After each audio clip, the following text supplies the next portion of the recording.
community of 13,000 gathers every night to listen to real stories. Welcome to Darkroom Nights.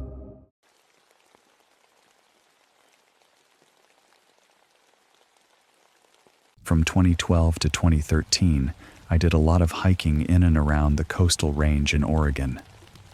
Back then, hiking and camping were not just weekend hobbies for me. They were something I built my days around. I spent long stretches of time moving through the woods, sleeping outside, and staying away from normal campgrounds whenever I could. I liked the quiet. I liked the feeling of being away from roads, houses, and people. There was something peaceful about waking up with damp air on my face, trees all around me, and no sound except wind moving through branches. A lot of the time, I went alone. I would head out for days, then come back into town when I needed to restock on food, water, batteries, or whatever else I was running low on. When I was in town, I usually stayed for most of the day. I would eat something real, charge my phone if I had the chance, get supplies, and then start the hike back to wherever I had decided to camp. It was normal for me to begin that return walk late, sometimes close to dusk, even if it meant hiking for hours as the light disappeared. Looking back, I understand that it probably was not the smartest routine. At the time, though, I trusted myself too much. I knew the area well enough to feel comfortable, and I had become used to the rhythm of being alone outside. The route to my campsite was not on a popular trail. It was not one of those wide, maintained paths with signs, markers, and families passing through. The path I used looked more like something deer had made by repeatedly moving through the same stretch of forest. It was narrow, uneven, and sometimes almost disappeared if you were not paying attention. That was part of why I liked it. I had chosen my campsite because of its lack of foot traffic. It felt hidden. It felt peaceful. It was not the kind of place most hikers would stumble across. I wanted serenity, and I wanted to avoid conventional camping spots where people might show up with radios, dogs, bright tents, and loud conversations. I wanted the woods to feel like the woods, but the trade-off was obvious. If something went wrong out there, there was almost nobody around to help. During that period, I only carried a cell phone. I did not wear bright clothing. I did not have GPS tracking. I did not have an emergency beacon. I did not have any easy way for someone to find me if I got hurt, lost, or worse. At the time, I thought of that as freedom. Now, I think of it as a bad decision I was lucky to survive. There were plenty of times when I heard or saw things in the forest that I could not immediately identify. That is normal when you spend enough time outside. Branches snap. Animals move in the brush. Birds make sounds you have never heard before. Trees creak in the wind. Sometimes your own footsteps echo strangely, or a noise travels in a direction that makes no sense. Most of those moments passed quickly once I found a reasonable explanation, or once nothing else happened. But nothing I experienced came close to what happened. Let me know in the comments where you're listening from. And if you have a true story of your own that you want to share with others, you can submit it through the form page linked on my channel. Happened in May of 2013. That day began like many others. I had hiked into a small town about 6 miles from where I planned to camp for the night. I did my usual restock, got food, spent time around people again, and delayed leaving longer than I probably should have. By the time I started walking back toward my campsite, it was already dusk. The sky had that fading blue color that comes just before darkness takes over completely. The trees were turning into black shapes against the last light. For part of the walk, I used dirt roads. That section was easier and faster. The road was empty, and the sound of my steps on the packed dirt was steady enough to let my mind wander. I remember thinking about the next day's hike, trying to estimate distance, time, and how much food I would need. I was mentally planning where I might go next and how long my supplies would last. Eventually, I left the dirt road and veered off onto the deer trail I had used earlier in the day. By then, it was completely dark. Not the kind of dark where you cannot see your hand in front of your face, but dark enough that everything became gray and silver under the moonlight. The sky was clear, so the moon gave just enough light to make out the trail. I could see the pale line of the path ahead of me, the darker trunks of trees, and the uneven ground beneath my feet. I never listened to headphones while hiking. I always thought it was smarter to be able to hear what was around me. Out there, a threat could be an animal, a person, or something else entirely. Either way, I wanted to hear it before it reached me. I had trained myself to move quietly too. I did not stomp around. I stepped carefully, especially at night. My pace was steady, but I was not making much noise. The forest was calm. There was a light wind moving through the trees, but not much else. No birds, no obvious animal movement, no voices, of course. Just that deep nighttime quiet that settles over the woods and makes every small sound feel important. I was in the middle of doing those mental calculations for the next day when my thoughts stopped. Sorry to interrupt. If you're new here, I'd appreciate it if you subscribed to Darkroom Nights for daily true horror content that will haunt your dreams and keep you wondering what lurks in the shadows. And don't forget to tap the notification bell so you never miss a new story when the darkness calls out to you. Not slowed down, not drifted away, stopped. It was sudden, like someone had grabbed my attention and pulled it backward. 1 second I was thinking about miles, food, and timing. The next second, every part of me was focused on the trail behind me. I had not heard anything. That is important. I did not hear a branch snap. I did not hear footsteps. I did not hear breathing, leaves moving, or anything that should have warned me. If I had heard something, I would have known. The forest was quiet enough that even a small sound would have stood out, but there was nothing. Still, I knew I was not alone. I do not know how else to say it. Some people might call it instinct. Some might call it a sixth sense. Some might say the body notices tiny details before the mind does. Maybe that is true.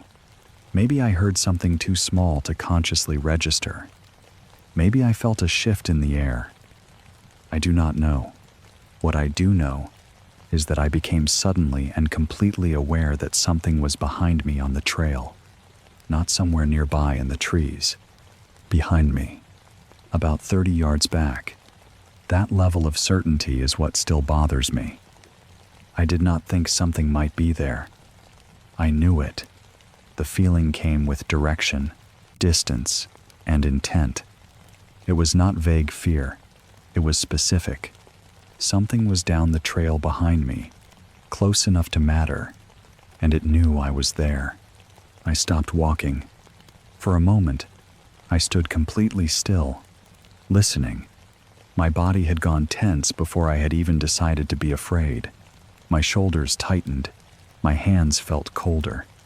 My breathing became shallow, like I was afraid the sound of it would give me away, even though whatever was behind me already knew exactly where I was. Slowly, I turned around. The moonlight lit the trail enough that I should have been able to see anything standing there.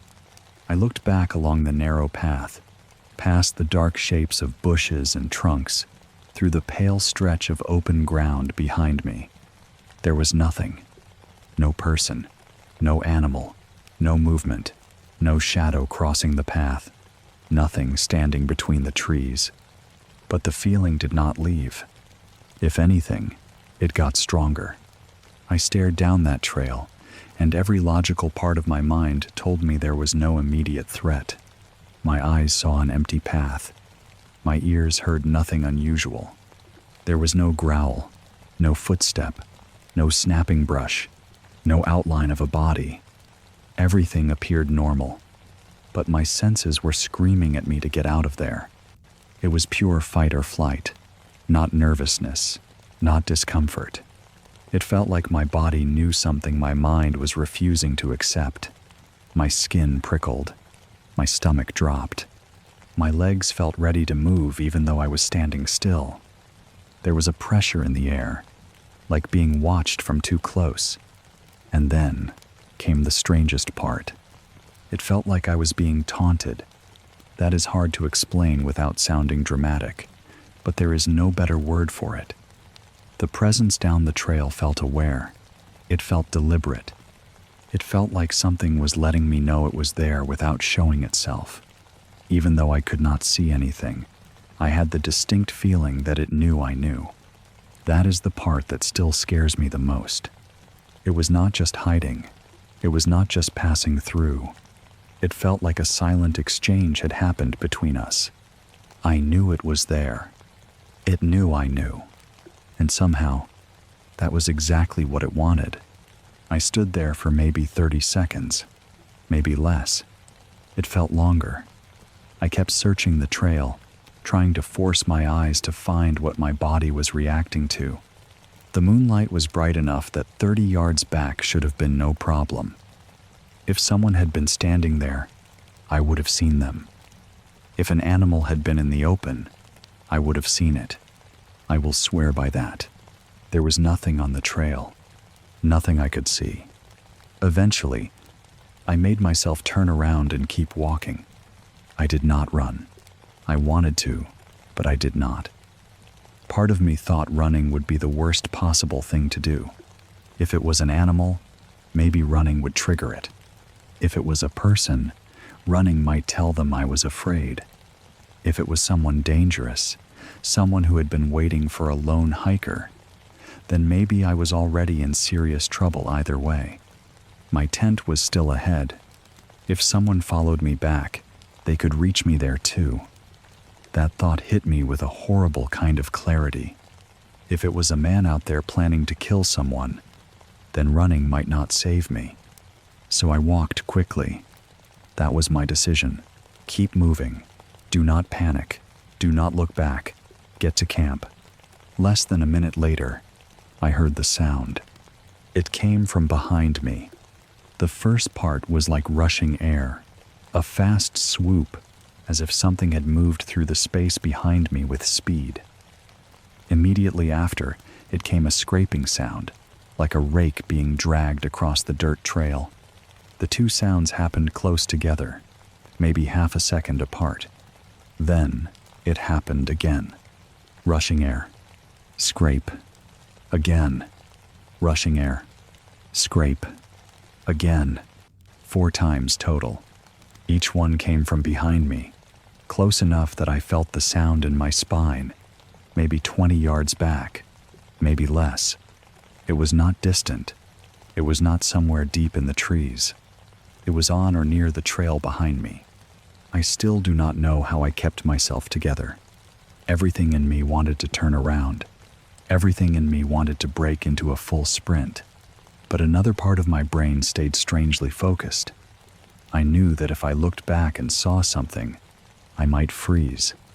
I knew that if I ran blindly in the dark, I could trip, hurt myself, and make everything worse.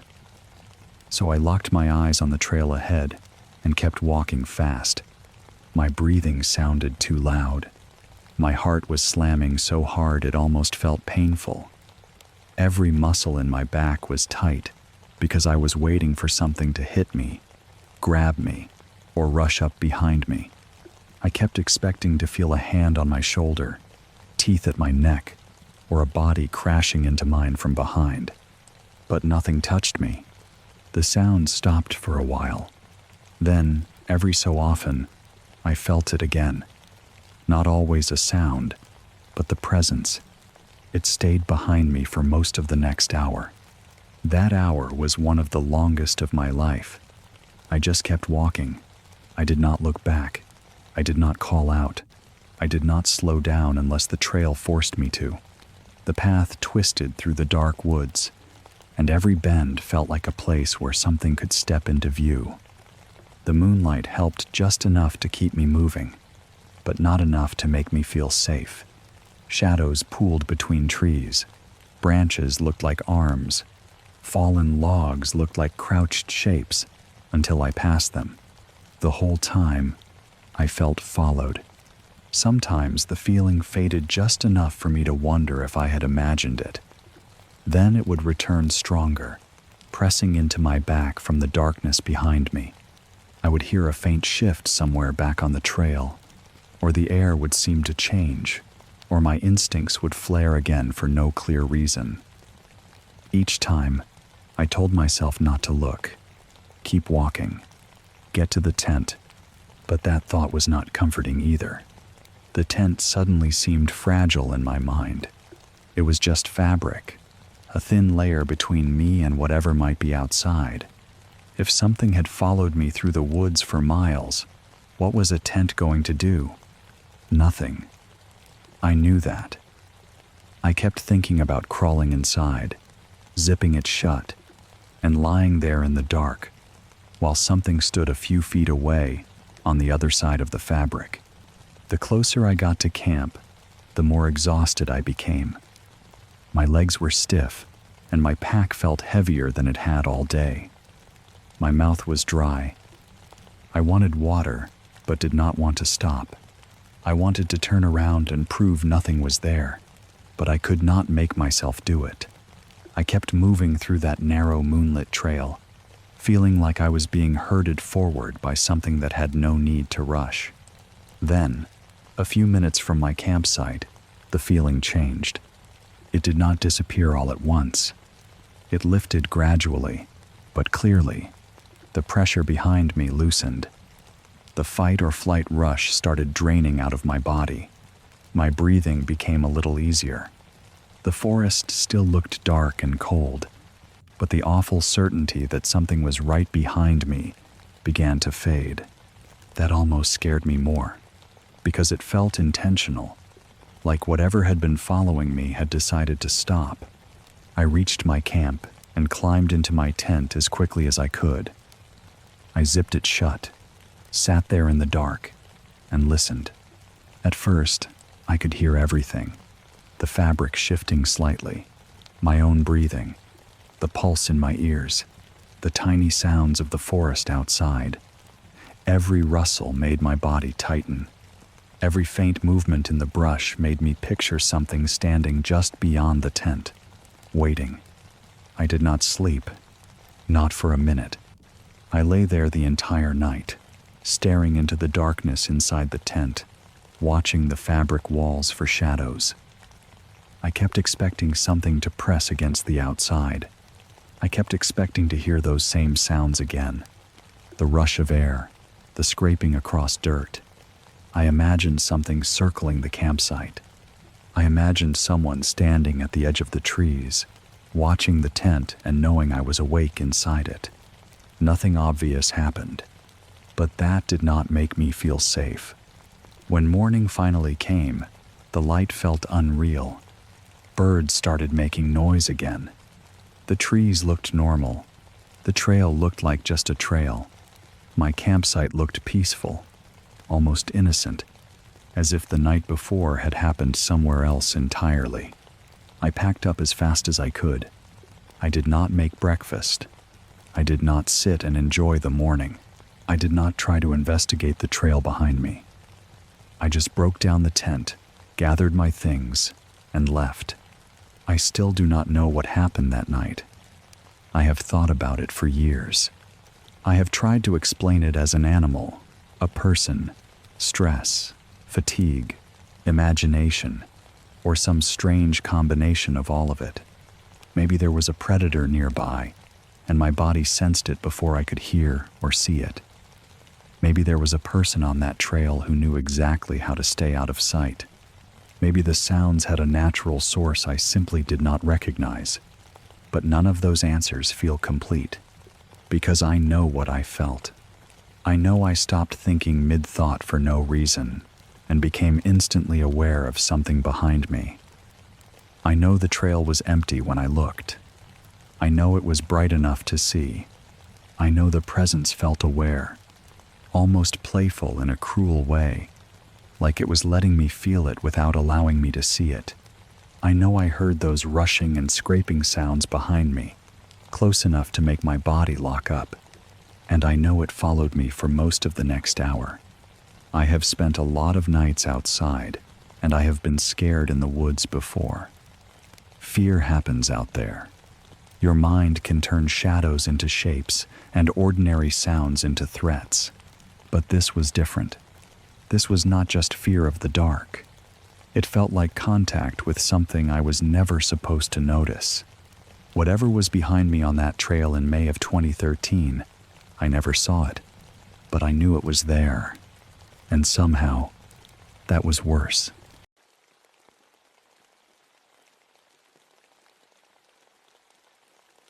When I was 8, my whole family gathered at my aunt's house for Christmas. It was one of those Christmas nights that felt too loud, too warm, and too full of life to ever become frightening. My aunt's house was packed from wall to wall with relatives, and because we were a Hispanic family, that meant there were a lot of us under one roof. Cousins were running around between rooms. Adults were talking over one another. Someone was always laughing too loudly, and every few minutes another voice would call from the kitchen, asking where something was. The whole house was lit up like nobody believed in saving electricity. Every room had lights on. The living room glowed bright yellow. The hallway lights were on. The upstairs bedrooms were lit, even though nobody was really using them. Music was playing from both floors, different songs almost fighting each other through the walls. Downstairs, you could hear Christmas music and people singing along badly. Upstairs, someone had another speaker going, and the bass thumped lightly through the ceiling. The kitchen was the center of everything. It was hot, crowded, and chaotic in the best way. Pots were boiling, pans were sizzling. Someone was chopping something on a cutting board. Someone else was opening the oven every few minutes, letting out waves of heat that made the windows fog around the edges. The smell of food was everywhere, heavy and comforting. Roasted meat, spices, oil, warm tortillas, sugar, coffee, and whatever else the adults were making all mixed together until the whole house smelled like Christmas. As a kid, I felt safe there. That is what I remember most. I was surrounded by family, noise, food, light, and movement. There were so many people in the house that being scared of anything would have felt impossible. Every corner had someone in it. Every room had a voice coming from it. Nothing could sneak into a place that alive. Or at least, that was how it felt at first. A few hours into the party, it was around 1 a.m. By then, the night had taken on that strange late holiday feeling where some people were tired but refusing to leave. Some were still eating. Some were half asleep on couches, and the kids were running on whatever sugar and excitement we had left. I remember feeling sleepy but not wanting to miss anything. Christmas at that age felt like something you had to fight to stay awake for. Then, without warning, the power went out. Everything stopped. The lights cut off all at once. The music died on both floors. The kitchen noise paused in the middle of everything. For a second, the whole house went completely silent, and that silence felt louder than the party had. One moment we were inside this bright, crowded, living space, and the next we were standing in total darkness. People reacted the way families do when something sudden happens. A few people gasped. Someone laughed nervously. Someone cursed under their breath. A couple of the younger kids started whining. Adults began talking at the same time, asking what happened, whether it was the whole neighborhood or just the house, whether someone had overloaded something in the kitchen. I remember standing there in the dark, trying to make out faces and shapes. The house that had felt warm and safe suddenly felt unfamiliar. Without the lights, the room seemed bigger. The corners seemed deeper. The hallway looked like a tunnel. The only thing keeping it normal was the sound of my family all around me. After a little deliberation, someone said the fuse box was probably in the cellar. I don't know why I volunteered or why anyone let me go, but I said I would go with my uncle. Maybe I wanted to seem brave. Maybe I wanted something to do. Maybe at 8 years old, I didn't understand yet that there are certain kinds of darkness that don't feel like ordinary darkness. My uncle agreed to go down and check it. He was calm about it, or at least he acted calm. Adults do that around kids. They pretend there is nothing to worry about, even when they are not completely sure. Someone found a flashlight, but I either don't remember it working well, or we didn't have one at that exact moment. What I clearly remember is the darkness and my hand on my uncle's shoulder. We made our way through the back of the kitchen. Even with the power out, the kitchen still smelled hot and full of food, but it felt different now. The stove was off. The oven light was gone. The counters were covered with half-finished cooking, but nobody was laughing anymore. People moved aside to let us pass, and their voices became quieter as we reached the door that led down to the cellar.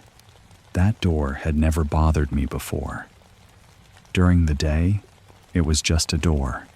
That night, with the entire house dark behind us and the stairs disappearing below, it looked like the entrance to somewhere the house did not want us to go. My uncle opened it. The air coming up from below was colder. It smelled damp, dusty, and old, like concrete, wood, and things stored too long in boxes. The stairs went down into blackness, not dim light, not shadows, blackness, the kind of dark that feels thick, like you could press your hand into it and it would come back wet. We started down. Each step made a dull sound under our feet. Behind us, I could still hear people upstairs murmuring, but the farther down we went, the more distant they became. Their voices blurred together until they sounded like they were coming from another house. The warmth from the kitchen faded, replaced by the damp chill of the cellar. At the bottom, I reached out and put my hand on my uncle's right shoulder. I did it partly so I wouldn't lose him, and partly because I was scared and didn't want to admit it. His shirt felt familiar under my palm. That one small point of contact made me feel anchored, like as long as I could feel him there, everything was okay. The cellar was pitch black. There was a small window on the far side, close to the outside part of the foundation, but it gave us nothing. No moonlight, no street light, nothing from the yard. Outside was just as dark as inside, so the little window looked more like a black square cut into the wall than a way for light to enter. We moved slowly, almost blindly, trying to make our way toward the metal fuse box against the wall. My uncle knew roughly where it was, but in that kind of darkness, memory becomes less useful. Every step felt uncertain. The floor beneath us was hard and cold. I could hear our shoes shift against dust and concrete. I could hear my own breathing. I could hear my uncle breathing too, slower than mine, but not as steady as he probably wanted it to sound. There were shapes around us that I couldn't identify. Boxes, maybe, old furniture, shelves, tools, things that belonged in a cellar but became something else when you couldn't see them.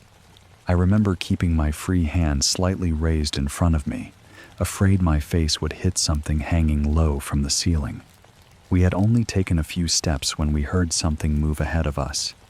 It was not loud, but in that silence, it was sharp enough to freeze us both. Something shifted in the darkness. A scrape, a small movement, something disturbed where nothing should have been moving. My uncle stopped. I stopped with him, my hand tightening on his shoulder. We stood there listening. I could feel my heartbeat picking up. I wanted him to say something, but he didn't at first. Neither did I. Then one of us, probably him, decided it was just rats or mice. That made sense. Old cellars have rodents. Everyone knows that. The explanation was ordinary enough to keep us moving, even though it didn't really calm me. Because the thing about darkness is that once you hear something inside it, your imagination does the rest. A rat becomes a hand. A scrape becomes a foot dragging across concrete. A small noise becomes proof that something is waiting. We moved on. I stayed directly behind him, still holding his shoulder. I remember the fabric of his shirt bunching slightly under my fingers as he walked. I remember trying not to step on his heels. We took maybe 5 more steps. Then my uncle suddenly stopped. His body went stiff under my hand. He turned his head slightly and asked, in a confused voice, "Did you just slap me?" For a moment, I didn't understand the question. I said no, and I meant it completely. I had not slapped him. I hadn't even moved my hand from his shoulder. I was behind him, using him to guide me through the room. My other hand was out in front of me, and I was too scared to play around. Besides, if I had slapped him, the sound would have cracked through that cellar. In that kind of silence, even a small tap would have been obvious. But he said it felt like someone had slapped him hard on the back. Not brushed him, not bumped him, slapped him. That was when the fear changed. Before that, I was scared of the dark. I was scared of rats. I was scared of walking into something I couldn't see. But when he said that, the fear became sharper, more personal. Because we were alone down there, I was directly behind him. My hand was on his shoulder. If anything had touched his back, it should have had to get past me. I should have heard it. I should have felt it. I should have known. But I didn't. I remember the confusion in his voice. He wasn't trying to scare me. He didn't sound like he was joking. He sounded bothered, almost irritated, like his body had experienced something his mind couldn't explain. We stood there for a second longer, listening. There was no sound. Nothing moved now. The darkness seemed to press closer around us.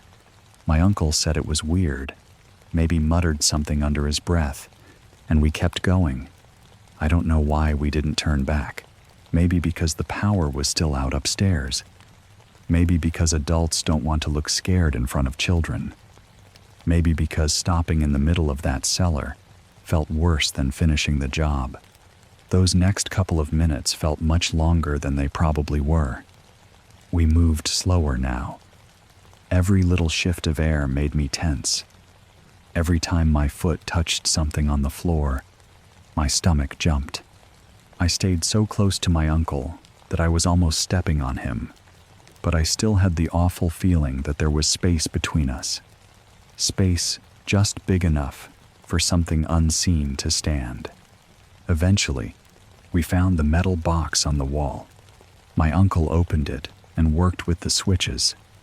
I remember the hard click of the breaker being flipped. Then, above us, the house came back to life. Light spilled from the stairway behind us. The music started again after a few seconds. Someone upstairs cheered. The voices returned. The house exhaled. That should have been the end of it. We went back upstairs, and almost immediately, the party continued like nothing had happened. That was the strangest part. Everyone else just folded the darkness into the night like it was a small interruption. The cooking started again. The music played. People laughed louder, maybe because they were relieved. The kids went back to running around.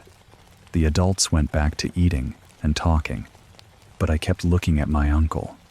At first, he seemed fine, maybe a little distracted, but nothing dramatic. Then, after a while, he started complaining about his back. He kept reaching around like something was bothering him between his shoulder blades.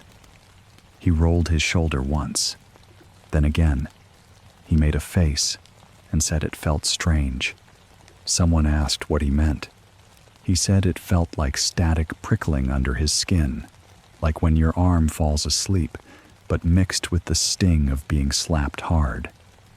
He described it as a burning, tingling sensation, not unbearable, but uncomfortable enough that he couldn't ignore it. His wife told him to lift his shirt so she could check. He did. That was when the room changed again. There, on his back, was a handprint. A large red handprint.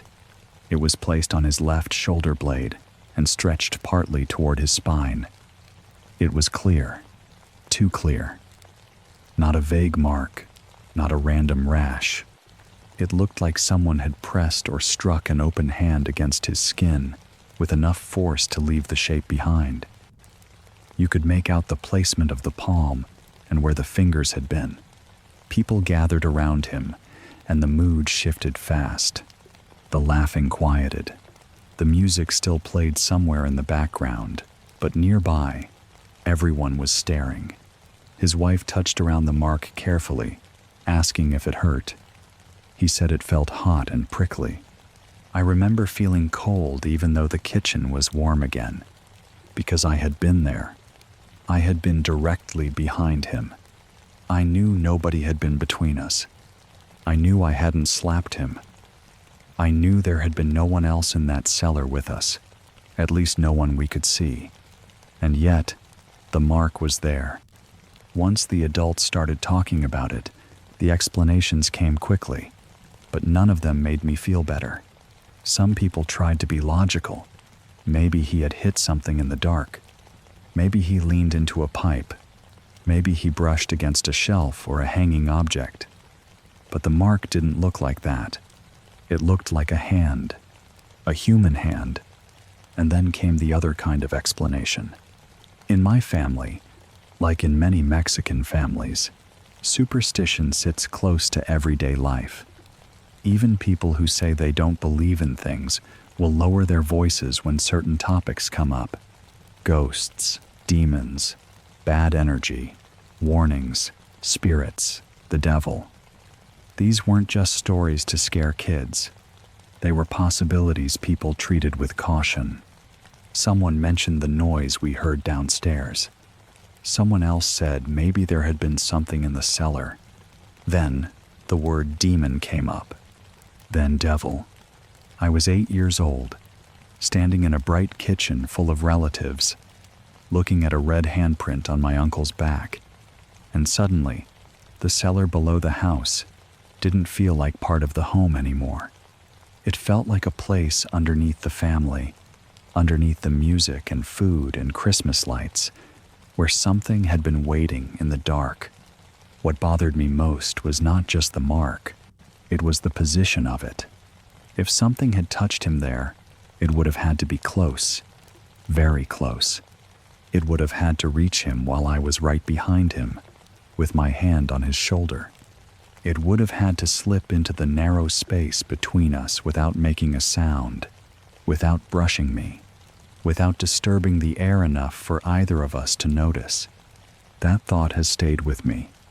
I try to find logical explanations for things. I really do. I don't like jumping straight to the supernatural. Maybe there is some ordinary reason for what happened that night. Maybe he bumped into something. Maybe the mark formed from pressure or heat or some strange reaction. Maybe memory made the moment bigger than it was. But even when I try to explain it away, the details don't sit right. The cellar was pitch black. We heard something move ahead of us. Then my uncle felt a slap on his back. Then later, under bright lights with everyone watching, there was a clear red handprint where he said he had felt it. And I had been right there. I was close enough that if someone had touched him, I should have known. That is the part I can never get past. For everyone else, it became one of those family stories people bring up years later. The Christmas when the power went out. The night my uncle came back from the cellar with a handprint on his back. Some relatives tell it like proof.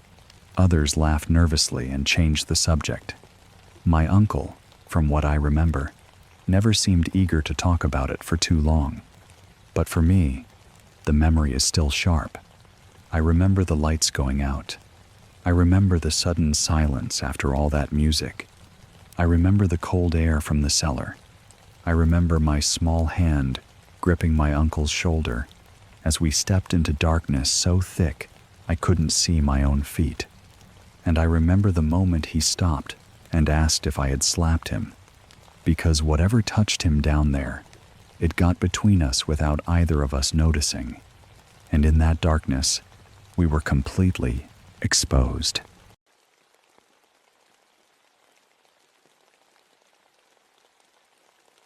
My dad worked a lot when I was younger. He had taken a second job delivering computer parts on the weekends, and since we didn't see him much, he would let me ride shotgun once a week. This 2-hour trip with my dad was absolutely the highlight of my weekend when I was 7 years old. I woke up Saturday morning stoked, getting dressed as quickly as possible. We had a tradition. As soon as we started the route, there was a little easy mart he would take me to. Every time I got a package of pink extra gum and one of those convenience store ice cream cones. I loved that routine more than almost anything at that age.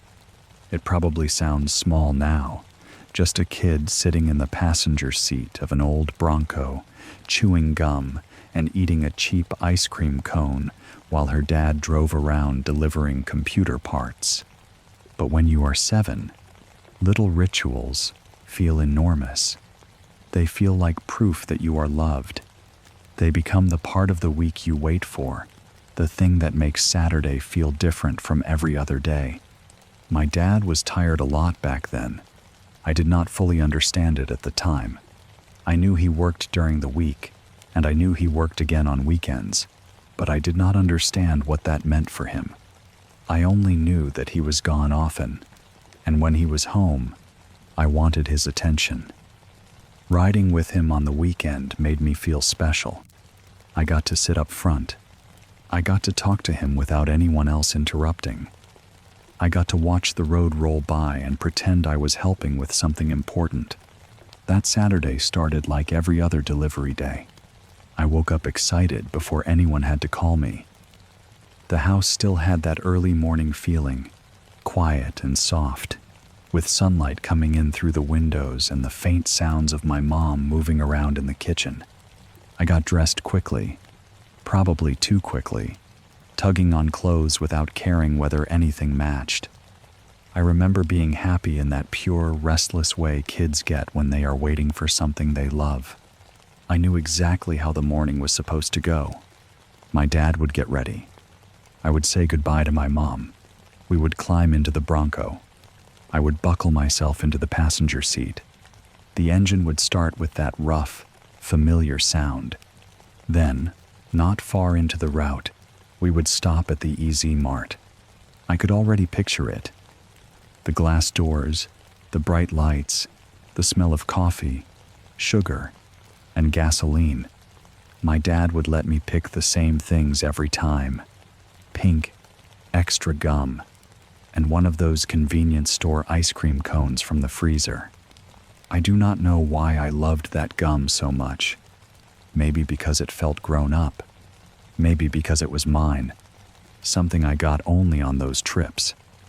The ice cream cone was always too cold at first, and the wrapper always stuck a little. But I loved it anyway. That was the plan. A normal Saturday. A good Saturday.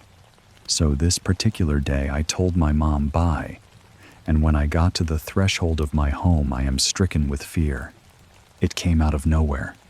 1 second, I was a happy 7-year-old walking toward the door, ready for my special ride with my dad. The next second, my whole body seemed to reject the idea of leaving.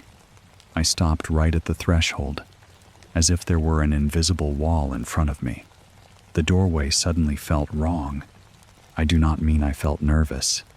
I do not mean I changed my mind because I was tired or cranky. It was fear, real fear, the kind that hits your body before your brain can explain it. My stomach dropped. My chest tightened. My legs did not want to move forward. I remember looking out through the doorway and feeling like if I stepped outside, something terrible would happen. There was no image in my head, no clear thought, no voice warning me. I did not see the crash. I did not know what was coming. I just knew, with the total certainty a child sometimes has, that I could not go. I started crying uncontrollably, not whining, not throwing a tantrum because I did not get my way. I was begging. I was terrified. I kept telling my mom I did not want to go. I begged her not to make me go. I remember the panic in my voice, how it came out broken and desperate, like I was trying to explain something important, but did not have the words. My mom was confused, and honestly, I do not blame her. From her point of view, I had been excited all morning. I loved those rides. Nobody was forcing me. My dad was not some stranger dragging me somewhere. This was our normal weekly trip. Then suddenly, I was crying at the door like someone had threatened me. She reacted the way a lot of moms would. She said something like, "Whoa, okay, chill out, sister. Nobody is forcing you." Her tone was not cruel. She was startled, maybe a little amused, maybe concerned. She did not understand why I had changed so suddenly, but she did not push me. She did not drag me to the car or tell me to stop being ridiculous. She simply accepted that I was not going. That decision saved my life. At the time, it did not feel dramatic. Once she told me I did not have to go, the worst of the panic started to loosen. I was still shaken, but I was safe inside the house. My dad left without me. I do not remember if I said goodbye again, or if I was too upset. I just know he went on the route alone. My mom went back into the kitchen and started making breakfast. I sat down and played with my Barbies. That part feels strange when I think about it now. The switch from terror to ordinary childhood happened so fast. Kids are like that.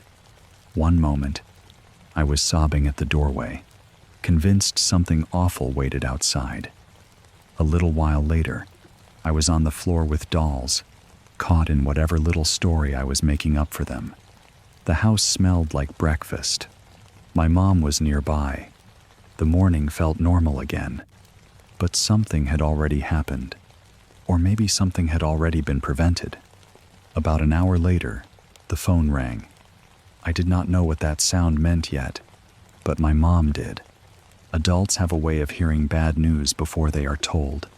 A phone ringing at the wrong time can change the air in a room. I remember the shift, even if I did not understand it fully. My mom answered, and everything that had been ordinary only minutes before started to come apart. My dad had been in an accident. He was driving the old Bronco 2 he used for the delivery route.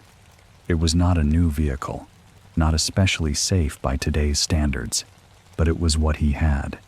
He was on the road, doing the same job he did every weekend, with computer parts loaded in the back.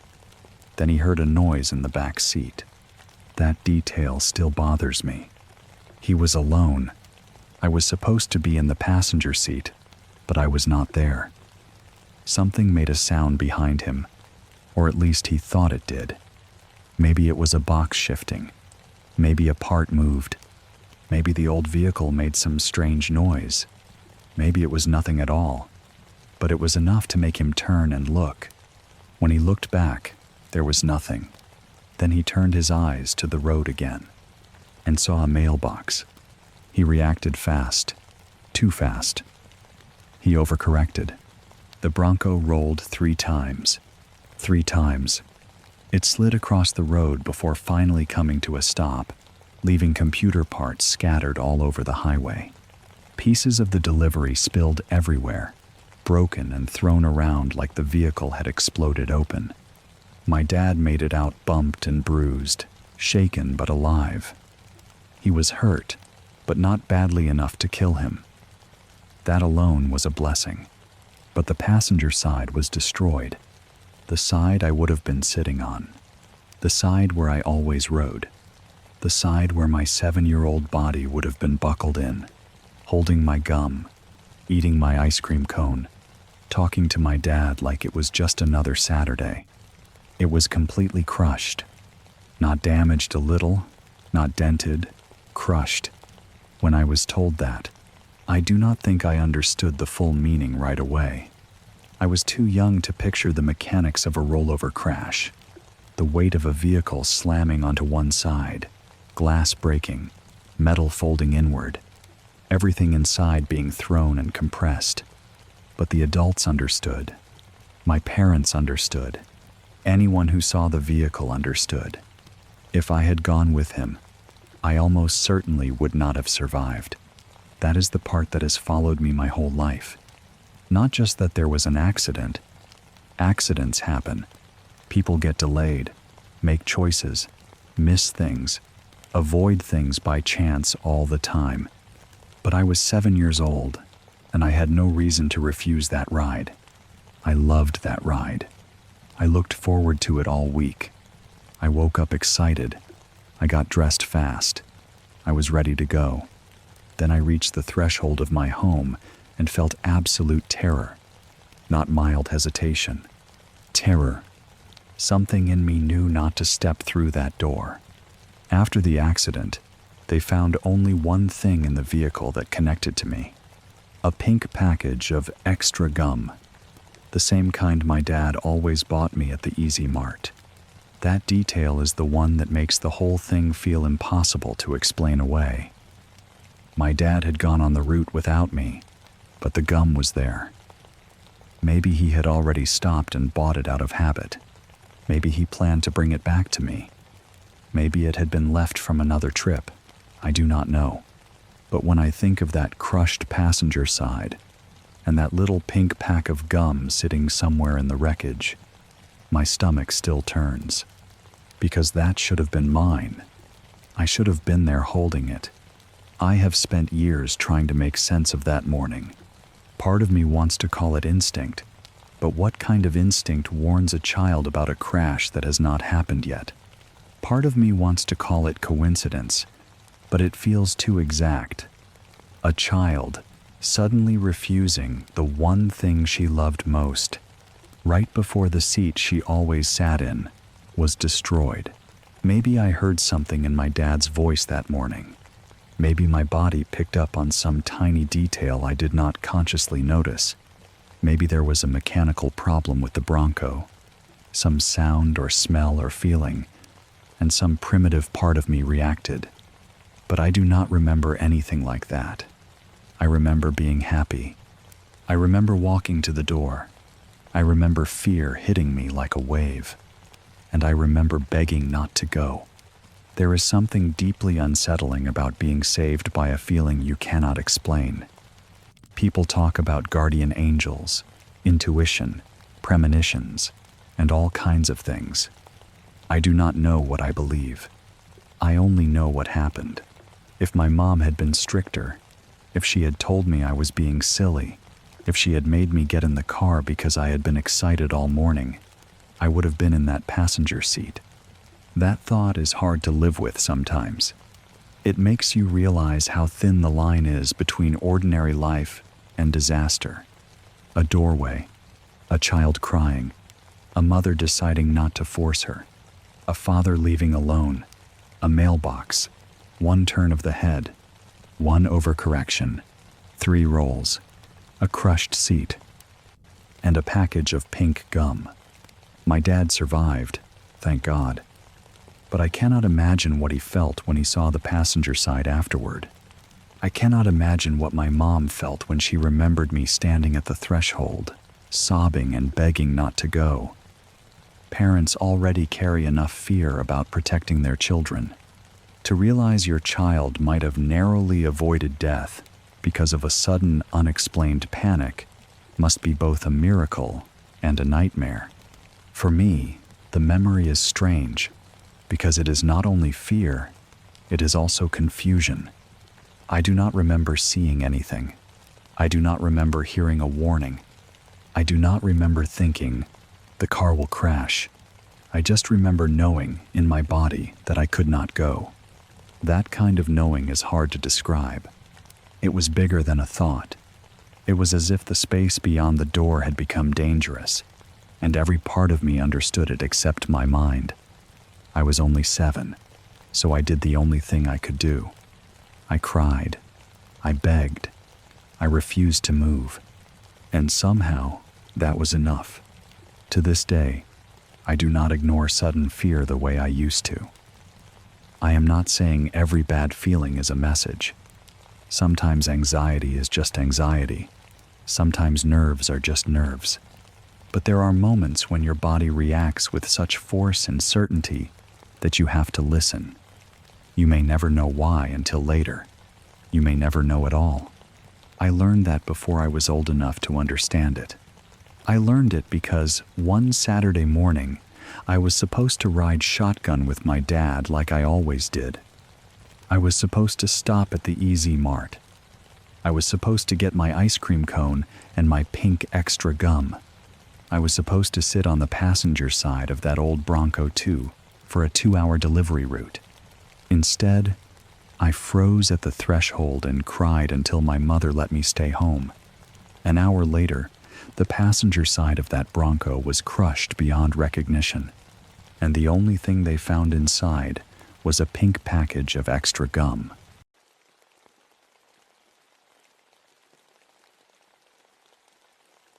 I recently watched The Babadook, and the closure reminded me of my own experiences when I had to deal with depressions myself. Spoiler: the main character was depressive and therefore summoned an evil spirit, or the evil spirit was like a symbol for her depressions. All of this happened when I was between 12 and 16 years old. I am 25 now, and I have not felt anything like a spirit since I started feeling better. That is one of the reasons the whole thing still bothers me. It was not just a strange apartment. It was not just a few weird noises or missing objects. Whatever was happening seemed to grow darker at the same time that I did. Before I go further, English is not my first language, so I apologize if anything sounds strange. I have tried to explain this before, but it is hard to describe because most of it was not dramatic at first. It was slow, quiet, almost normal. That is what made it easier to ignore in the beginning, and maybe that is what made it worse later. My mom and I lived in a 3-story apartment. The upper floor was basically mine. It had my bedroom, a bathroom, and a tiny hallway.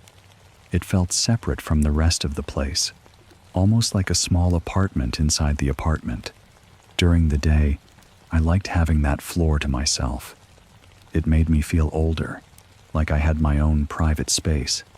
But at night, that same privacy felt different. The stairs separated me from my mom, and when the apartment got quiet, the upper floor sometimes felt too far away from everything safe. I think it started with small things going missing. My mom would ask me where I had put certain documents that had been in the living room. I would tell her I had not touched them, but of course she did not believe me at first. I was a kid, and kids move things. Then pens disappeared. Small items, ordinary things. Things that could easily be misplaced. Naturally, she blamed me. At first, I got annoyed because I really had not taken them. Then things that belonged to me started disappearing too. Small personal items I knew I had left in specific places would just be gone. Sometimes they would show up later somewhere that made no sense. Other times they stayed missing. That was when my mom stopped being so sure I was the one hiding things. Even then, we did not immediately think the apartment was haunted. Missing objects are strange, but they are not enough to make you panic.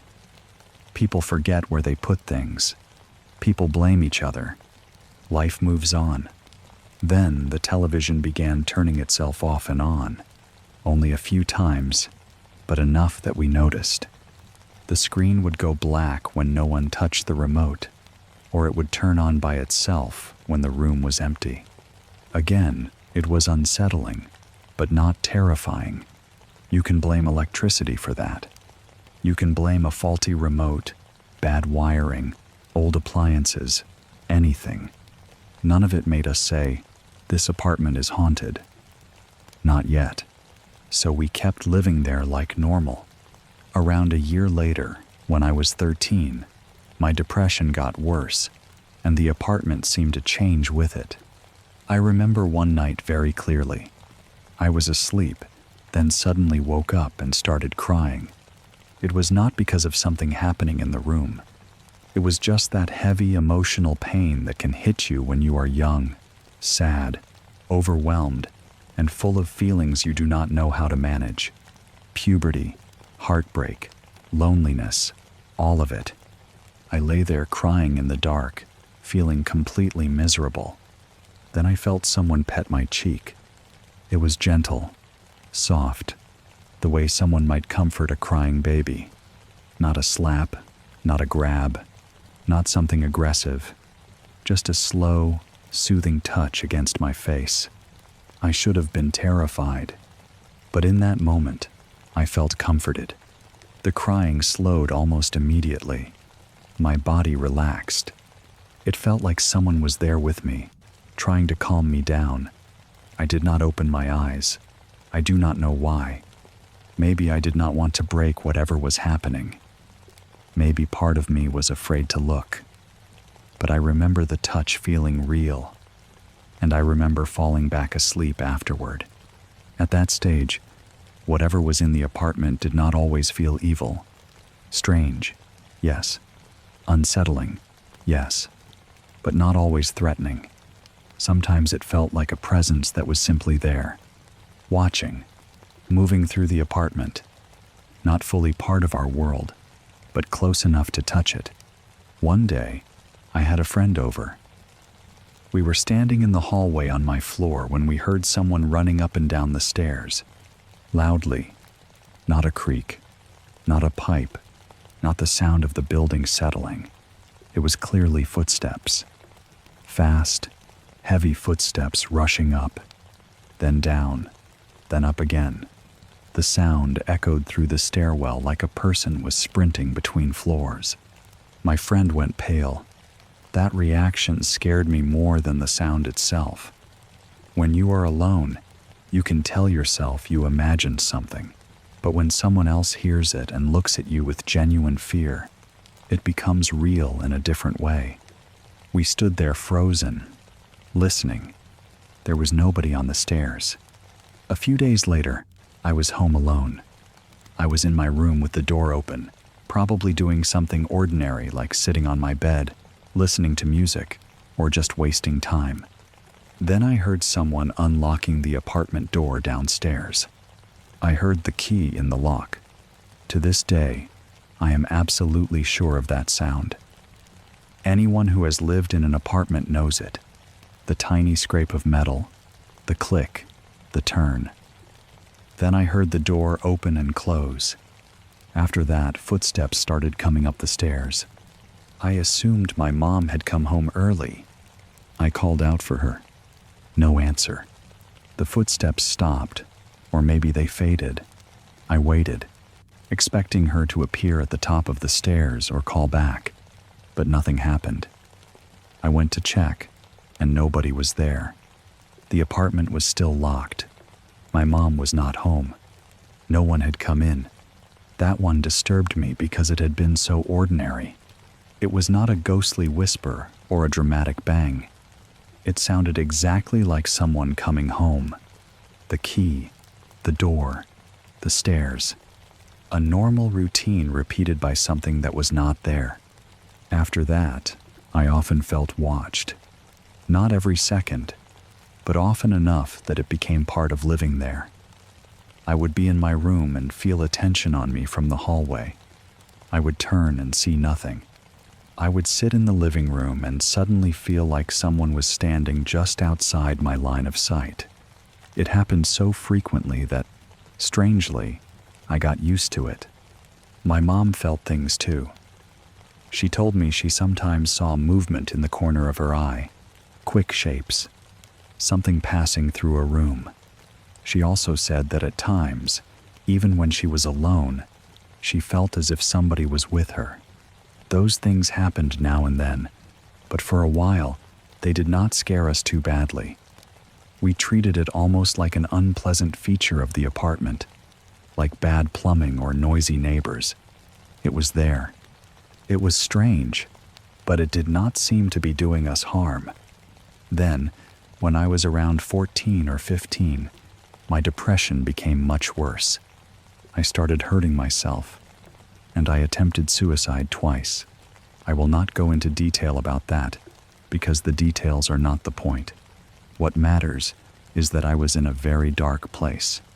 My mind felt heavy all the time.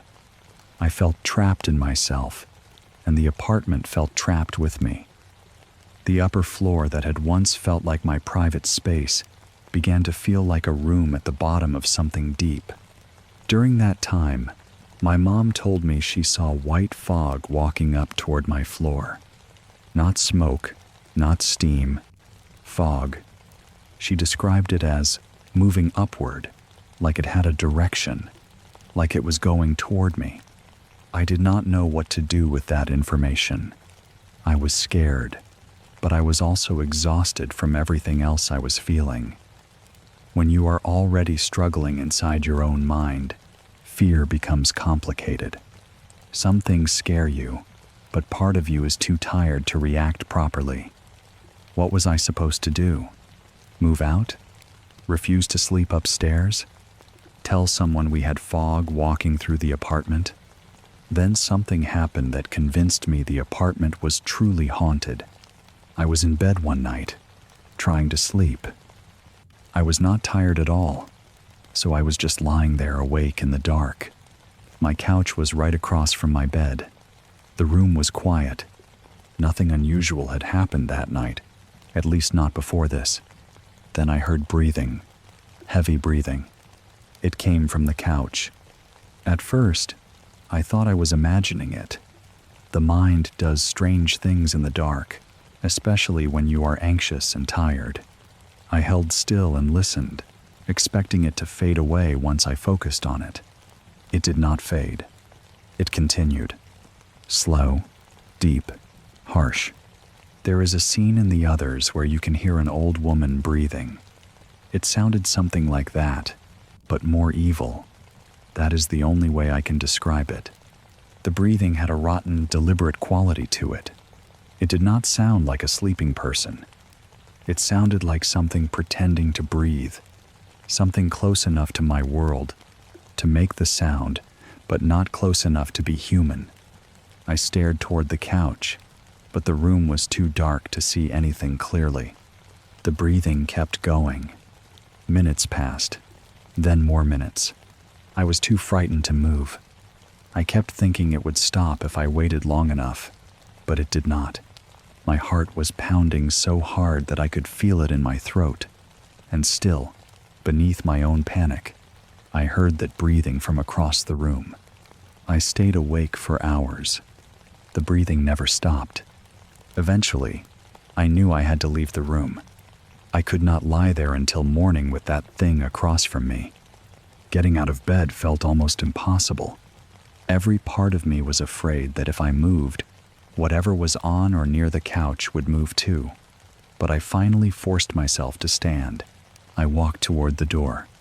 To get out, I had to pass the couch. As I passed it, the breathing became quieter. For a second, I thought it was finally stopping. Then I stepped into the hallway, and the breathing became very loud. Much louder. It was as if the sound had followed me out of the room or shifted behind me, swelling in the hallway. I panicked and went straight to my mom. She believed me, thankfully. She let me sleep in her room. Then she checked my room, but there was nobody there. Nothing on the couch, Nothing hiding. No explanation. But she heard the breathing too. That changed everything. I heard it again a couple of times after that, during the day and at night. It was never something I could explain. It would start suddenly, heavy and wrong, and make the entire apartment feel unsafe. Once you hear something breathing where nothing should be, you never feel alone in the same way again. Around that time, I also began seeing flashes of light every day. It did not matter what the weather was like or what time of day it was. I would see sudden flashes outside my windows, as if a camera had gone off or lightning had struck somewhere nearby. But there was no storm, no person outside, no obvious source. I read that seeing flashes of light can be a sign of migraines, but I never had serious headaches with them. Also, it did not feel like the flashes were happening in my eyes. They seemed to be outside, beyond the windows. I still cannot explain that part. For years, I have tried to separate what could have been emotional, medical, or psychological from what happened in the apartment itself. I know depression can change how you experience the world. I know stress can make you sensitive to sounds, shadows, and patterns. I know people see and hear things when they are exhausted or overwhelmed.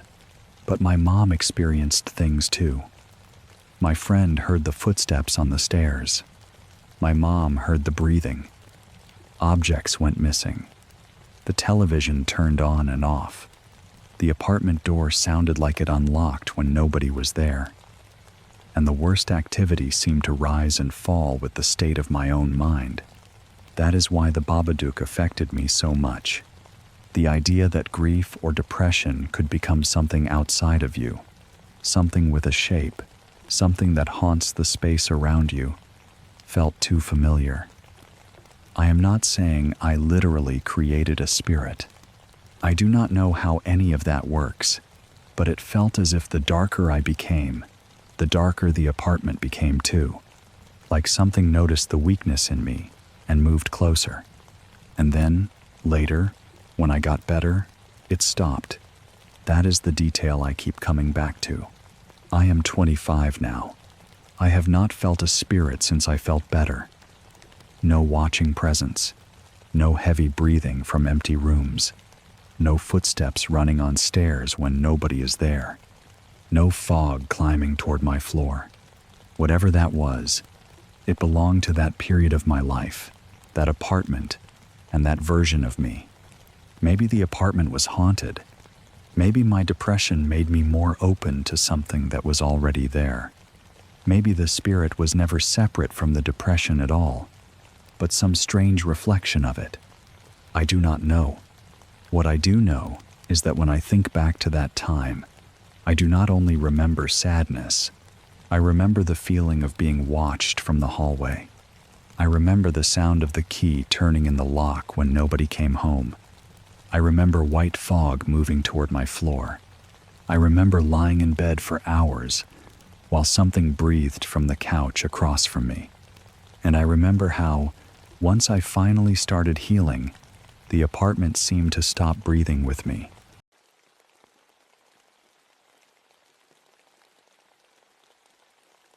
Very recently, not 6 months ago, I went camping last minute with a few friends in the northern MN National Park area. It was not some carefully planned trip with weeks of preparation, printed maps, matching gear, and a perfect schedule.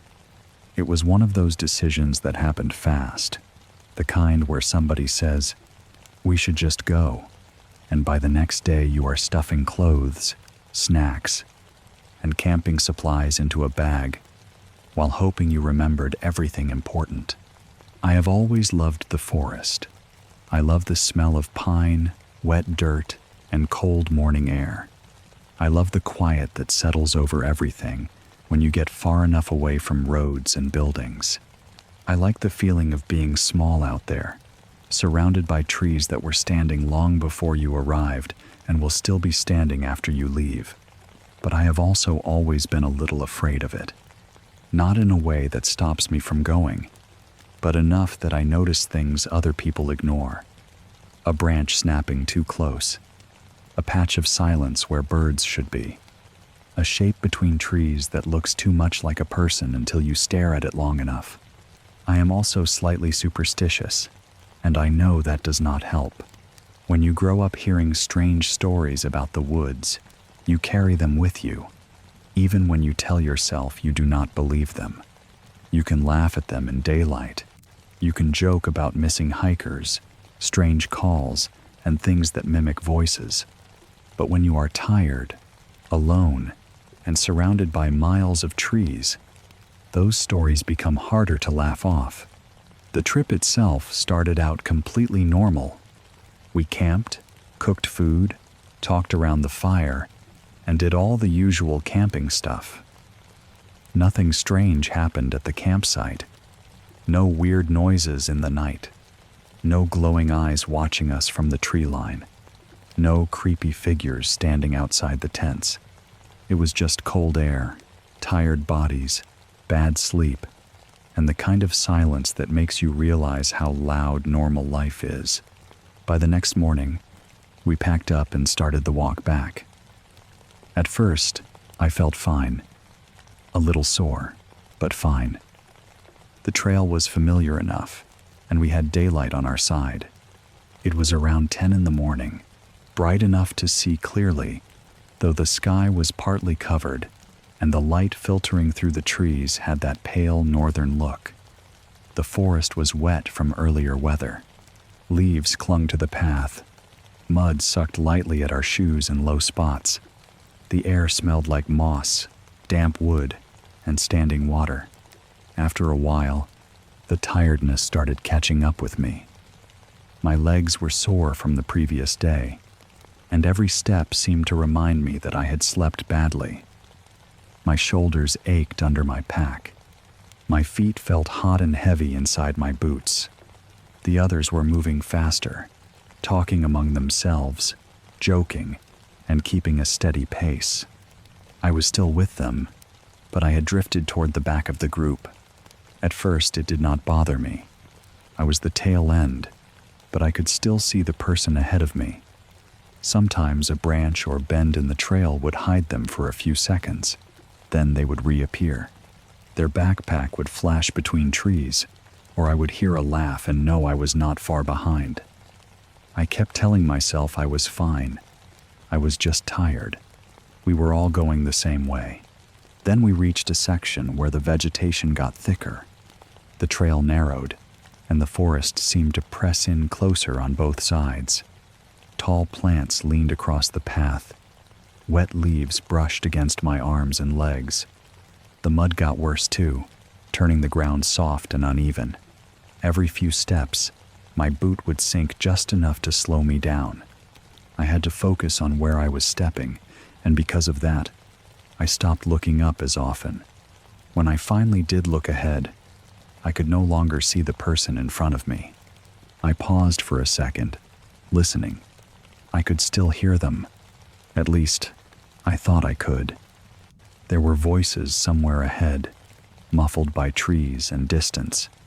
I heard the faint crunch of footsteps, maybe a laugh, maybe someone saying something I could not make out. It was not like they had vanished. They were just out of sight. It was only around 10 in the morning. I was on a visible trail. There was no reason to panic, so I kept walking. But after another 20 minutes, they were still out of sight. That was when the first real nervous feeling started crawling up my back. It was slow at first, more irritation than fear. I thought they should have noticed by now that I had fallen behind. I thought maybe they were only a little ahead, and the vegetation was making the distance feel bigger. But the sounds I heard were coming and going in a strange way. Sometimes I heard what seemed like footsteps, then nothing. Sometimes I thought I heard a voice ahead. Then it would blend with the sound of my own pack shifting, or my boots pressing into mud. I started wondering if I was actually hearing them at all. I yelled for them to slow down. My voice sounded too loud in the trees. It went out, hit the wall of green around me, and seemed to die there. A few seconds later, I heard something back. It was muffled and distant. It sounded like a response, but I could not understand any words. It did not even sound exactly like one of my friends. It was just enough to make me think someone had answered. I called out again. This time, nothing came back. That was when I started to panic a little. I picked up my pace, pushing through the wet plants, stepping harder through the mud, trying to close the distance. My senses went into that sharp, uncomfortable mode where everything matters too much. I kept looking left and right between the trees. I scanned the trail ahead, searching for the shape of a backpack, a moving arm, a jacket, anything. Every dark gap between trunks looked like it could be hiding someone. Every cluster of branches seemed to shift when I looked away. And underneath all of it, I had this strange feeling that I was not alone. Not in the comforting way of knowing my friends were ahead. This felt different. It felt like something was nearby, moving at the edge of my awareness. Maybe an animal, maybe just my nerves, maybe nothing at all, but the feeling stayed with me, pressing between my shoulders, making me want to turn around even though turning around was the last thing I wanted to do. I told myself I was being paranoid. I was tired. I was sore. I was already a little superstitious. The forest was doing what forests do. It was making noises, swallowing sound, changing distances, and messing with my head. I reminded myself that the path was still clear enough to follow. I had a decent memory of the way back. There were still a few miles to go, but I was not hopelessly lost. I was just behind. The more I repeated that to myself, the less convinced I became. A few moments later, I realized something that made me stop walking. All I could hear was myself. My boots in the mud, my breathing, the small creak of my pack straps, the faint thud of my heartbeat in my ears. The birds had stopped. The wind had stopped. Just minutes before, I could have sworn there had been birds calling somewhere in the trees and a soft wind moving through the leaves. Now there was nothing. The entire forest had gone still in a way that felt unnatural, not peaceful, not calm, watchful. I stood there in the middle of the trail, sweating under my clothes even though the air was cool, and felt my stomach drop. I pulled out the small hunting knife I had brought with me. It was not much. Honestly, it probably would not have protected me from anything serious, but having it in my hand gave my fear somewhere to go. I gripped it so tightly my fingers started to hurt, and then I kept moving. The panic got worse the longer I walked. No matter how fast I went, I did not catch up. No matter how often I looked ahead, I saw no one. I started to feel like the trail was stretching in front of me, like each bend only led to another bend, then another, then another. The same trees seemed to repeat, the same muddy patches, the same wet leaves hanging into the path. It felt like the forest had become a loop, and I was too tired to notice. My body was giving out. My heart was pounding too hard. My legs felt weak and heavy. My arms ached from the pack and the knife and the tension. I was breathing through my mouth now, trying to move quickly without stumbling. Every time my boots slipped in the mud, a fresh wave of fear shot through me because I imagined falling, twisting something, and being stuck there alone. I thought about my phone, but I had kept it off to save battery for an absolute emergency. Part of me wanted to turn it on, but another part of me was afraid of what would happen if there was no signal. As long as it stayed off, I could pretend it was still an option. If I turned it on, and it was useless, I would have one less thing to hope for.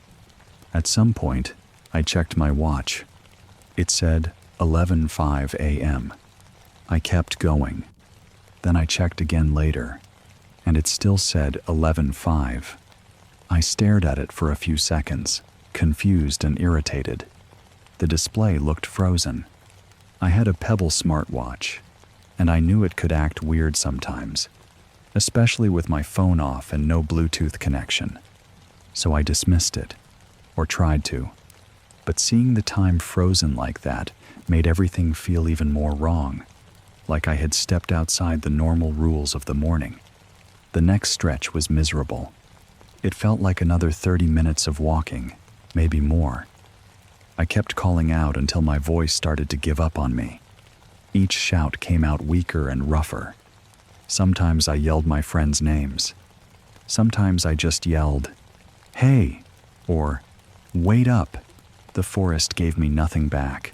No voices, no footsteps, no signs of anyone. By then I was close to losing it. The fear had gone from sharp panic to something heavier and uglier. I started thinking I was completely lost, even though I was still on a trail. I started thinking maybe I had somehow taken the wrong path without noticing. Maybe the voices I heard earlier had not been my friends. Maybe the muffled response had not been a response at all. Maybe something in the woods could sound just enough like people to pull you deeper. I hated that thought. I tried to shove it away, but it stayed. Finally, I had to stop. I was too exhausted to keep pushing. My legs felt like they were shaking under me, and I was worried that if I did not rest, I might actually collapse. I called out one more time, hoping my friends might hear that I was stopping for a minute. No answer. Of course, there was no answer. I stood there breathing hard, then lowered my pack and took out some water. My hands were trembling. I drank too fast and had to force myself to slow down. Then I took out a granola bar and tried to eat, but my mouth was too dry and my stomach felt twisted. I chewed anyway because I knew I needed energy. For a brief moment, I tried to calm myself. I told myself I was turning fear into something bigger than it was. Time probably felt longer because I was scared. My watch was probably malfunctioning. The trail probably curved somewhere in a way I had not noticed. My friends were probably ahead, annoyed or worried, and soon I would find them. There had to be a normal explanation. Then I started putting my pack back on. I shoved the granola bar wrapper away, stored my water, and adjusted the straps. I was getting ready to move fast again, maybe even jog if the path allowed it, when I heard rustling behind me. I whipped around so fast I almost slipped on the slope of the trail. My hand went tight around the knife. For half a second, my brain expected something awful. An animal, a stranger, a shape that should not be there. Instead, my friends came around the bend. They were about 10 feet away. They were behind me. I just stared at them. They stared back. Then I started laughing. Not because it was funny, exactly, but because my body did not know what else to do with the fear. It came out of me in this shaky, hysterical burst. I must have looked insane standing there on the trail with a knife in one hand, my face probably pale, my eyes wide, half laughing and half ready to throw up. They rushed toward me, asking what the hell was wrong and how I had ended up ahead of them. That made no sense. I told them I had been behind them. I told them I had been trying to catch up for what felt like an hour. I told them I had called out again and again. I told them I thought I had lost them, that everything went silent, that my watch had frozen, that I had been walking and somehow never reached them. They looked confused at first. Then their expressions changed. One of them asked, "How long were you separated?" I said something like an hour, maybe more. I was not even sure anymore. I felt dizzy and sick, and I kept staring at the ground because looking at their faces made the whole thing feel too real. They told me that was impossible. They said it had not been more than 10 minutes. At first, I thought they were messing with me, but they were not laughing. They looked genuinely puzzled, a little worried. One of them showed me their watch. Another checked their phone. The time was around 10:15 a.m. I looked down at my own watch. It read 11:42 a.m. For a second, everything around me seemed to tilt. My stomach lurched so hard I thought I was going to vomit up the granola bar. I knew my smartwatch could glitch. I knew it depended on my phone connection for some things. I knew there were reasonable explanations for a frozen display and wrong time. But standing there in that forest, after what I had just experienced, the numbers felt like a bad joke. My friends kept asking how I got ahead of them. I had no answer. I tried to explain the trail, the mud, the vegetation, the sounds, but the more I talked, the less it made sense. If I had been lagging behind and they had continued forward, I should have stayed behind them. If I took a wrong turn, I should not have appeared ahead on the same path. If they stopped and I passed them somehow, they would have seen me. None of us could make the pieces fit. I finally told them I did not care. I just wanted to get out of there. We stayed together after that. Nobody let anyone fall behind. The rest of the walk felt tense and quiet. I could tell they were trying not to feed into my fear, but they kept glancing around too. Every time the trail bent, I felt my chest tighten. Every time the wind died down, I listened too hard. I kept expecting the forest to do it again, to stretch, to fold, to separate me from them, without anyone noticing. Nothing else happened. We made it out. Since then, I have read a lot of stories about lost time in forests, people losing hours, hikers ending up somewhere they should not be, groups getting separated in ways that do not make sense. Some of those stories sound ridiculous when you read them from the safety of a room with lights on. But after that day, I understand why people tell them. I still think my watch was probably just garbage. I still think fear and exhaustion made time feel longer than it really was. I still think there was probably some weird bend in the path, some confusing loop or shortcut that made me end up in front of my friends without realizing it. That is the explanation I choose most days. But there is still one part I do not like thinking about. For that stretch of time, however long it really was, the forest went completely silent. I could not hear my friends. I could not hear birds. I could not hear wind. I could only hear myself moving through the mud, with the feeling that something was close by, just out of sight. And then, somehow, the people I had been chasing appeared behind me.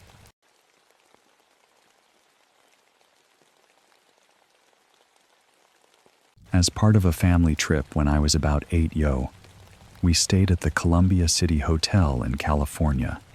The place is a gold rush hotel which is purported to be haunted, but it was for the general gold rush history that we were staying there. At that age, I did not really understand what haunted meant, beyond the version kids hear in cartoons and bedtime stories. Ghosts were something people talked about for fun, something meant to make you jump or laugh or hide under a blanket for a few seconds. I was not old enough to think seriously about death, grief, or the idea that a place could hold on to sadness for 100 years. The hotel itself felt old in a way that modern places do not. Even as a kid, I noticed it.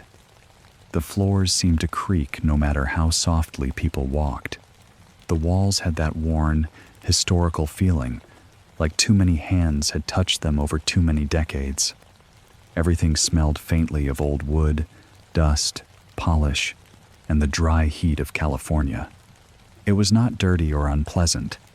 It just felt aged, like the building had been watching people come and go for a very long time. My parents were interested in the gold rush history. That was the reason we were there. To them, the hotel was part of a larger trip, part of the old mining towns and stories about prospectors, saloons, dusty streets, and people coming west chasing gold. I remember standing around while they checked in, bored the way children get when adults are dealing with reservations, luggage, and paperwork. Somewhere nearby, a tour was going on. I could hear bits and pieces of it, though I was not really part of the group. A guide was talking about the hotel's past, about miners and gold prospectors, about people who had stayed there during the gold rush era. At some point, I remember hearing something about ghostly activity. That caught my attention for a moment because ghost stories always catch a child's attention, but I was not listening closely. I was probably shifting from foot to foot, looking at the old rooms, waiting for my parents to finish so we could go settle in. Whatever the tour said, I did not absorb much. By the time we went to bed that night, I had pretty much forgotten the hotel was supposed to be haunted. The room felt unusual because it was old, but not frightening. It was just a room on a family trip. My parents were there with me, and that made it feel safe. When you are 8 years old, the presence of your parents can turn almost any strange place into somewhere you can sleep. I had always been prone to nightmares, night terrors too. Waking up upset was not rare for me, so what happened at first did not seem unusual. Sometime in the early morning, while the room was still dark and quiet, I woke up crying after a nightmare. I do not remember what the nightmare was about. That part is gone. What I remember is the feeling afterward, that confused, heavy state between sleep and being fully awake, where your body is in the room but part of your mind is still tangled in the dream. My face was wet. My breathing was shaky. I was lying in bed, not fully alert, trying to calm down without really understanding where the fear had come from. The hotel room was dim and still. My parents were asleep on the other side of the room. I could hear the quiet sounds of their breathing, the small shifts people make in bed. Nothing seemed wrong. Then I heard humming, a woman's humming. It was soft and close, gentle in a way that immediately made me stop crying. It sounded like a lullaby, not a clear song with words I recognized, but the kind of low, soothing melody someone might hum to comfort a child. It reminded me of something my mom might do, which is probably why I did not panic. But even in that sleepy, half-awake state, I noticed something strange. The humming sounded too close. My parents were across the room. My mom was not beside me. She was not leaning over my bed. She was not sitting close enough for her voice to sound that near. Yet the humming seemed to be right there, near my head, almost above me. I should have been scared. For some reason, I was not. Maybe because I was still half asleep. Maybe because the voice was so gentle. Maybe because after a nightmare, any comfort feels welcome, even if you do not understand where it is coming from. The humming wrapped around the room like a warm hand. It did not feel threatening. It felt sad, but kind, like someone was trying very hard to calm me. Then I heard a voice. Soft, female, close. Shh, shh, go back to sleep, baby. The words were quiet, almost whispered, but I heard them clearly.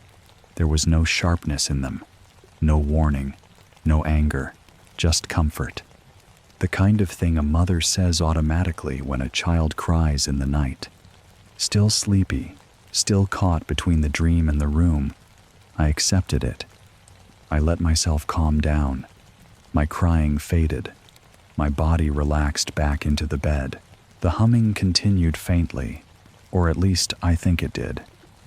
I remember feeling safe enough to drift off again. So, I went back to sleep. The next morning, everything looked normal. Daylight came into the room. My parents were awake, and the strange softness of the night felt distant. I started to chalk it up to a dream. That explanation made sense. I had woken from a nightmare. I was not fully alert. My mom was in the room. Maybe I had heard her in my sleepy state and imagined she was closer. Maybe the voice was part of the nightmare fading out. Maybe it was just one of those things children experience when they are half awake. I probably would have left it there. But later that day, I heard the tour again. Once more, I was not really part of it. I just happened to be near enough to hear the guide talking. This time, the guide was describing a young woman who had stayed in our room during the gold rush era. I remember the words becoming suddenly important, the way certain sounds in a crowd can pull your full attention. The guide said the woman had a baby. The baby had died in infancy. In that room, the woman had grieved terribly.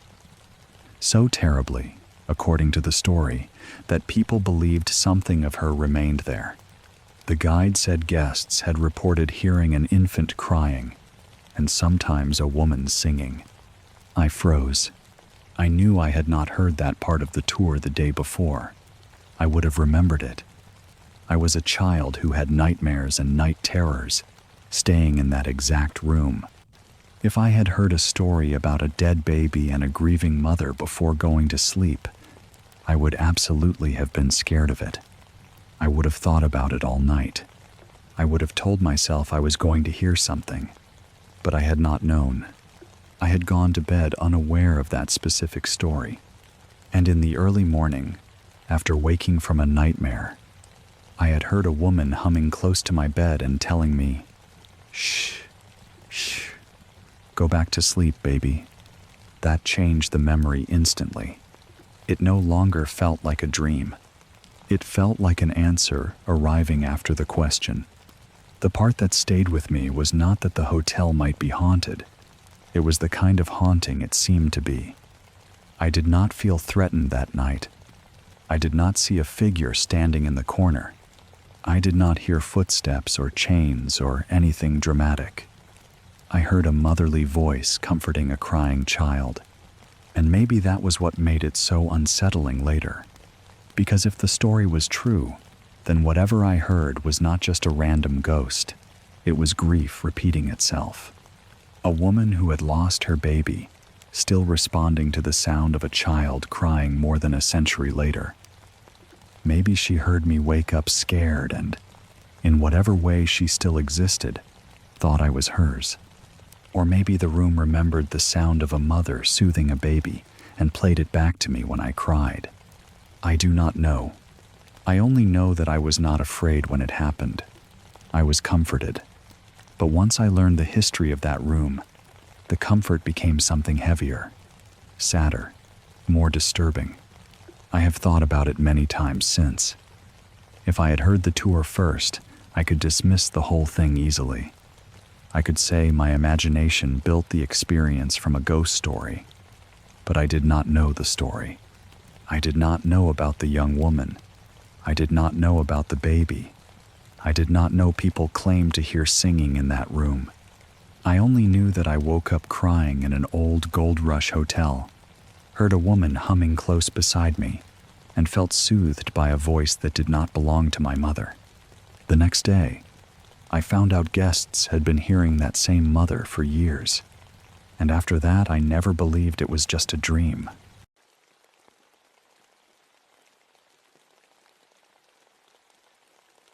I should preface this story by saying that I run around creepy or abandoned places for fun with a few of my friends.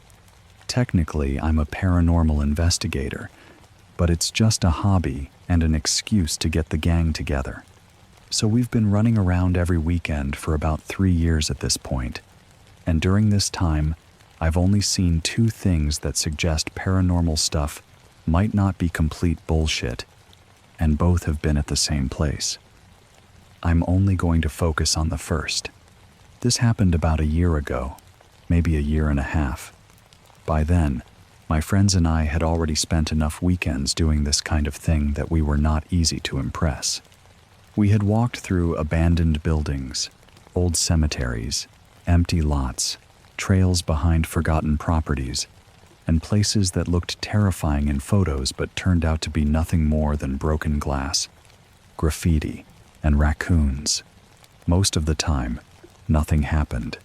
We would scare ourselves, laugh about it, take a few pictures, maybe record some audio, then go home with no proof of anything except that we enjoyed being idiots in creepy places together.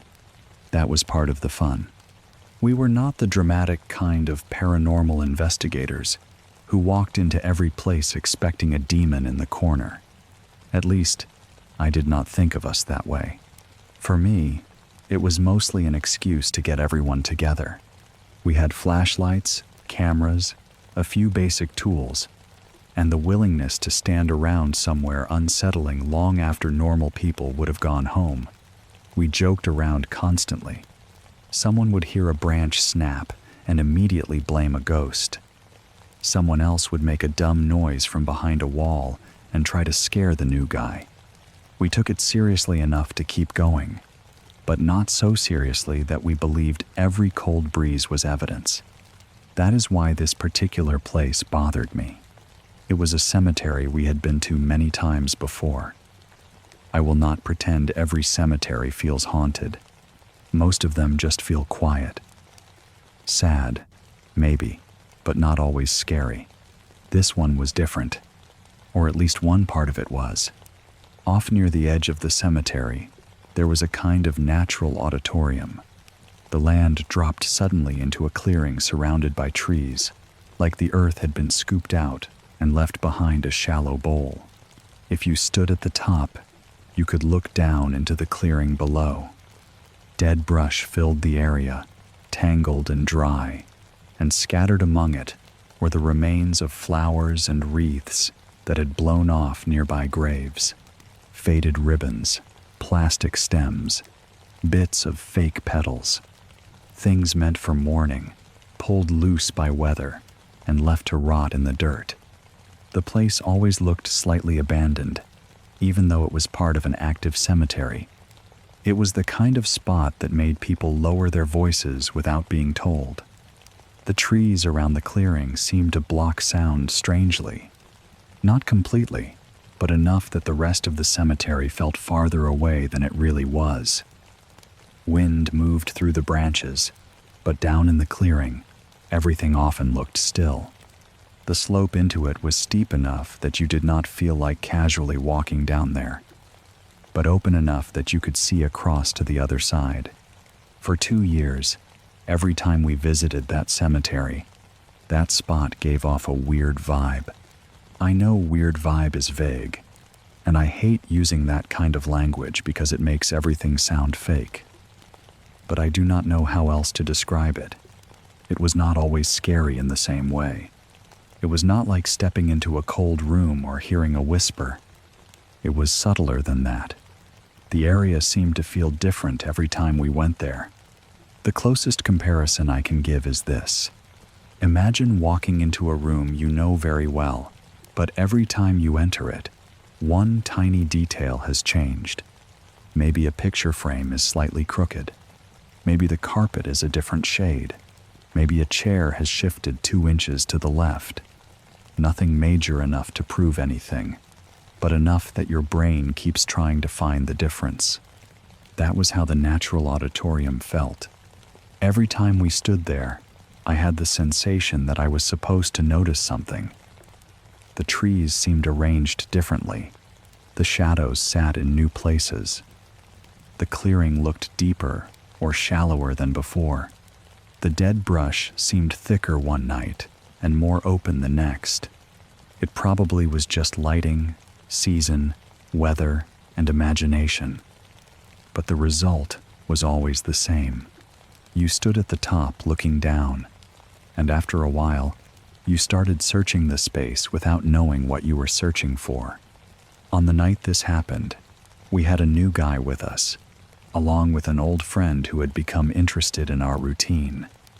The old friend brought a really nice camera.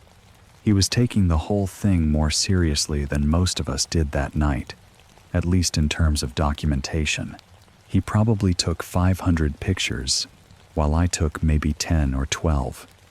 We ended up jokingly thinking of him as Mr. 500 Pictures, because he was constantly wandering off, aiming the camera at headstones, trees, dark paths, and anything else that looked even slightly interesting. We pulled into the cemetery and did what we normally did. We walked around, talked quietly, took some pictures, and let the new guy get used to the place. Cemeteries at night have a way of making new people act brave for about 10 minutes and then get very quiet. The darkness makes the rows of stones look like people standing still. Trees lean over the paths. Every small animal sounds larger than it is. Eventually, 3 of us ended up at the top of the natural auditorium. Mr. 500 Pictures was still somewhere off in the cemetery, taking photos and doing his thing. The 3 of us near the auditorium were smoking and trying to figure out where he had wandered off to. We were not doing anything dramatic. No chanting, no asking questions into recorders, no trying to provoke anything. We were just standing there, half joking, half bored, looking across the clearing the way we had done many times before. Then it appeared. A glowing, cloaked amber figure floated out of one tree. I know how that sounds. I know that sentence sounds like something from a bad ghost show, but that is exactly what I saw. It did not step out. It floated. It came from the area of one tree on the far side of the clearing, as if it had emerged from the trunk or from the darkness around it. The color was amber, warm and glowing, but not bright like a flashlight. More like light passing through old glass or a coal burning under ash. The shape looked cloaked, not in the sense that I could see fabric, but in the way the outline hung downward, like a hooded form with no clear face. It moved across the clearing, not fast, not slow, smooth. There was no walking motion, no legs, no sway like a person crossing uneven ground. It glided through the air over the dead brush, crossing the open space between the trees as if the clearing belonged to it. For those few seconds, everything in me went silent. I had a camera in my hands. That is the part that still annoys me. I was literally holding a camera when it happened, and I did not take a picture. I did not even try. People always think they would react perfectly in moments like that. They imagine themselves calmly raising the camera, focusing, snapping the proof everyone wants. But when something impossible appears in front of you, your brain does not immediately think, document this. It thinks, what am I looking at? By the time the idea of taking a photo could have formed, the figure had already crossed the clearing and disappeared into another tree on the opposite side. Then it was gone. The whole thing lasted only a few seconds. No sound followed it. No dramatic gust of wind. No screams. No sudden drop in temperature. Just the ordinary cemetery silence returning, like nothing had happened. The 3 of us stood there stunned. For a moment, nobody spoke. I remember looking at the others, waiting for one of them to laugh or say they had just seen something. I needed confirmation before I trusted my own eyes. That is the strange thing about witnessing something like that with other people. You do not immediately ask, "What was that?" You ask with your face first. You look at them to see if their reality broke at the same time yours did. One of my friends had seen something too, but not what I saw. That made it even stranger. I described the glowing amber figure, the cloaked shape, the way it floated from one tree to another. My buddy looked confused and disturbed, because what he saw was not an amber figure at all. He described it as a collection of angry, static-like lines. Not a human shape exactly, more like jagged, irritated visual noise moving through the same space. The new guy saw nothing, nothing at all. He was standing right there with us, looking in the same general direction, and according to him, the clearing stayed empty. No figure, no static, no glow, just trees and dead brush. That detail has bothered me more than if we had all seen the exact same thing. If all three of us had described a glowing figure, I could say we witnessed something together. If none of us had seen anything, it would be nothing. But two of us saw something in the same place at the same time, and we saw it differently, while the third person saw nothing. That does not fit cleanly into the usual explanations. Could it have been a reflection? Maybe. But from what? We were at the edge of a cemetery, near a clearing surrounded by trees.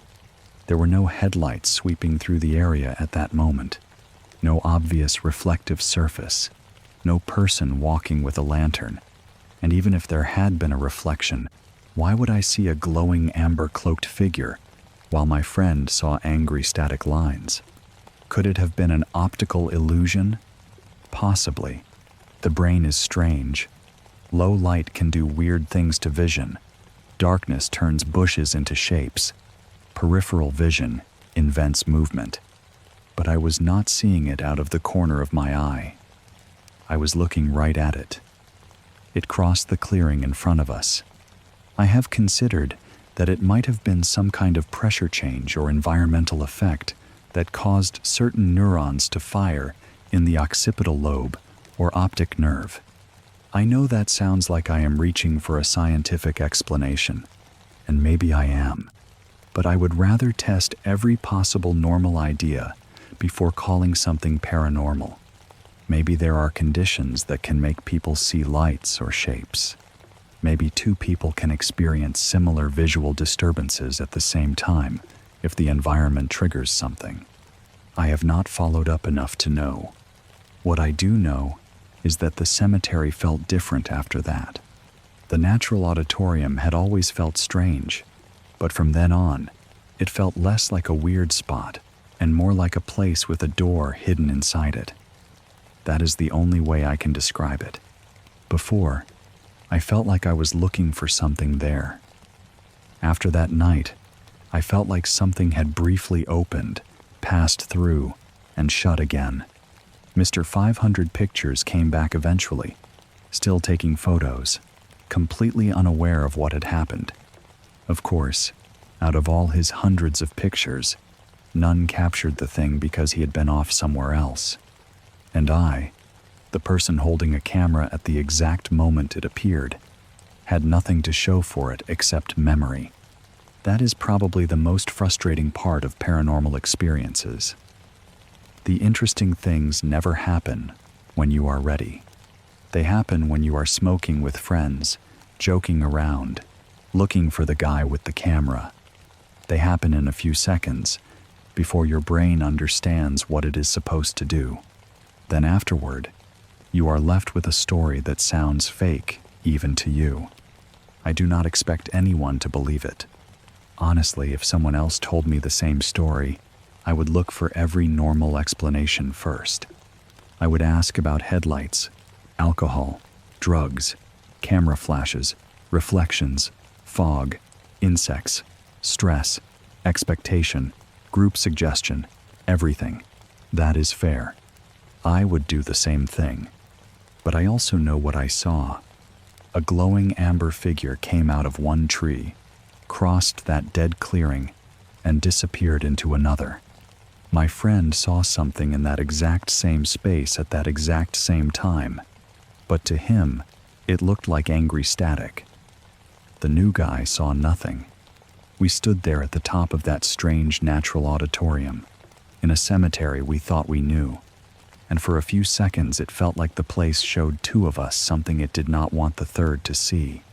That was one of only two things I have ever witnessed that made me wonder if paranormal stuff might not be complete nonsense.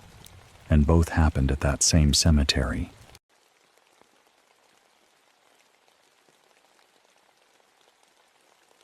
I was a freshman in high school.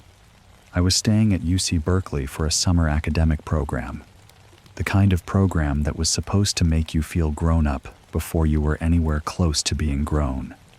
During the day, everything felt exciting and official. We walked around campus with folders, schedules, and name tags, pretending we knew where we were going. But at night, the whole place changed. The buildings looked older. The hallways felt longer. The silence had a weight to it, especially inside the dorms. The dorm building they put us in was old in a way that didn't feel charming after dark. The floors creaked even when no one was walking. The pipes knocked inside the walls. The doors were heavy and always seemed to close a little too loudly. Our room was small and plain, with just enough space for 3 girls to sleep and keep their stuff in messy piles. There was a single bed on one side of the room, a tiny window with old blinds, a desk in the middle, and a bunk bed on the other side. The air always smelled a little stale, like dust, laundry detergent, and old wood. I shared the room with 2 other girls, but we were all in different sections of the program. That meant we were almost never together. Our schedules didn't line up. Our classes were in different buildings, and by the time one of us came back to the room, someone else was usually gone or already asleep.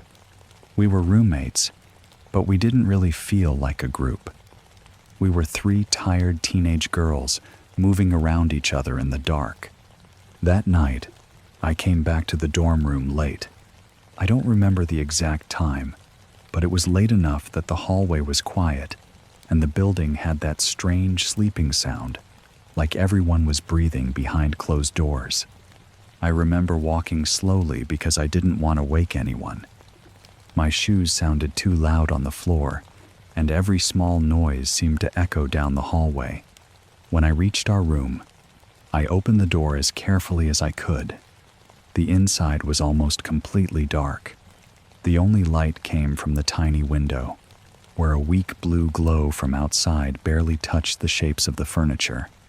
I could make out the desk, the edge of the single bed, and the dark shape of the bunk bed. I assumed both of my roommates were already asleep. I didn't turn on the light. I didn't want to be rude. I just pulled out my phone and used the screen light to see where I was going.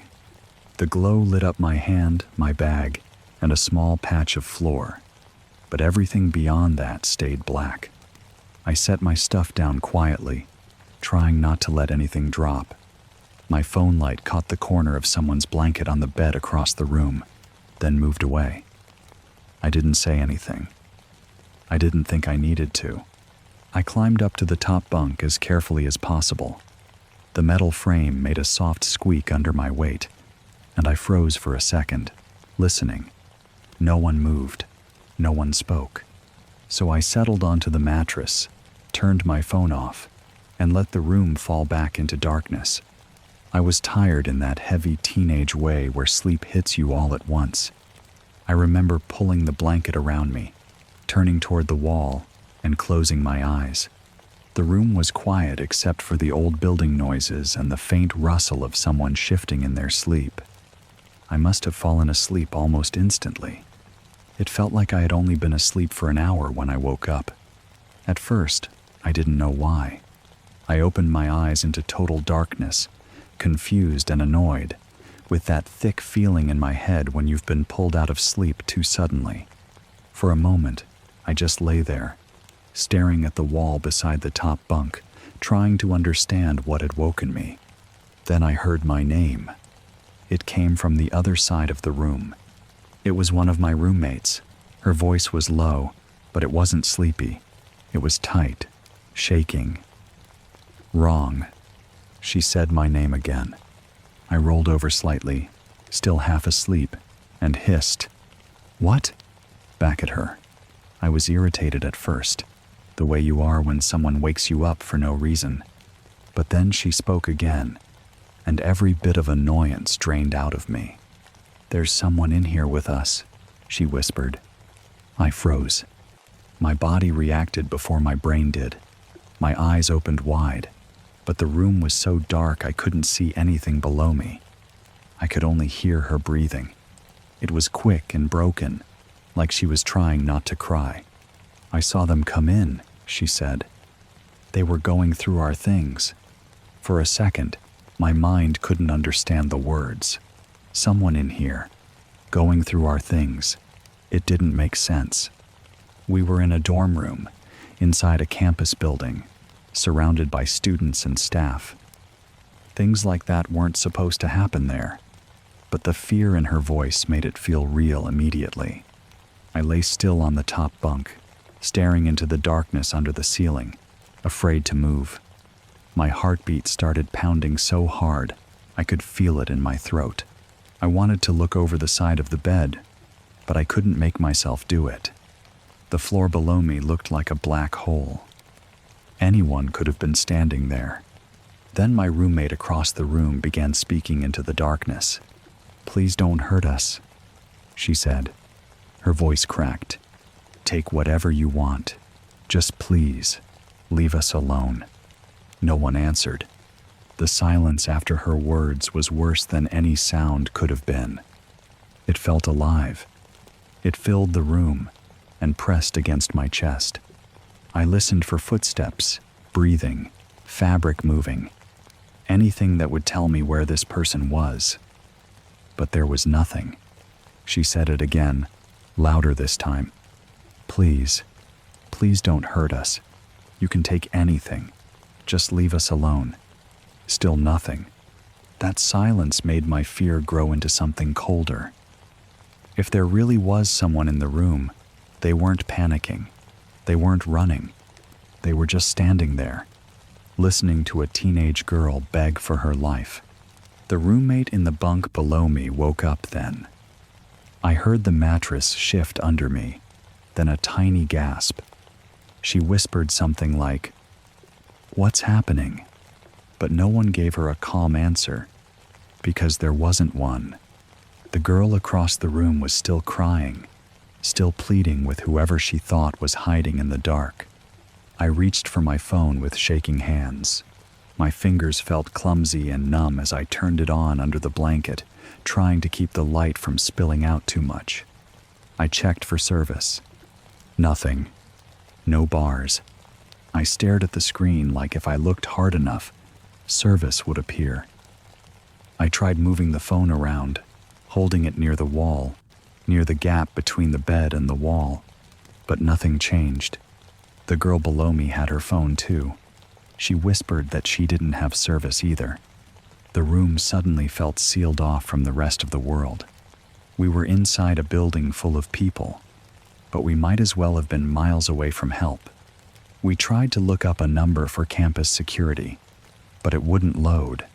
Nothing would load. No internet, no calls, no way to reach anyone. Every second felt longer because the room stayed dark, and the person my roommate claimed she saw still wasn't making a sound. My mind started throwing images at me. A man crouched beside the desk, someone pressed into the closet, a stranger standing just under my bunk, looking up at me while I stared at my useless phone. I could picture a hand reaching up through the darkness. I could picture the door being blocked. I could picture all three of us trapped in that cramped little room with someone who had no reason to be there. The girl across the room kept begging, "Please, just go. Please don't hurt us." Her words were getting smaller now, like the fear was squeezing them out of her. She sounded like she was already convinced we were going to die. That was when something in me shifted. I was terrified, but I was also getting angry. Not brave exactly. More like my panic had nowhere else to go. I couldn't stay on the top bunk waiting for something to happen. If someone was in the room, we needed to move.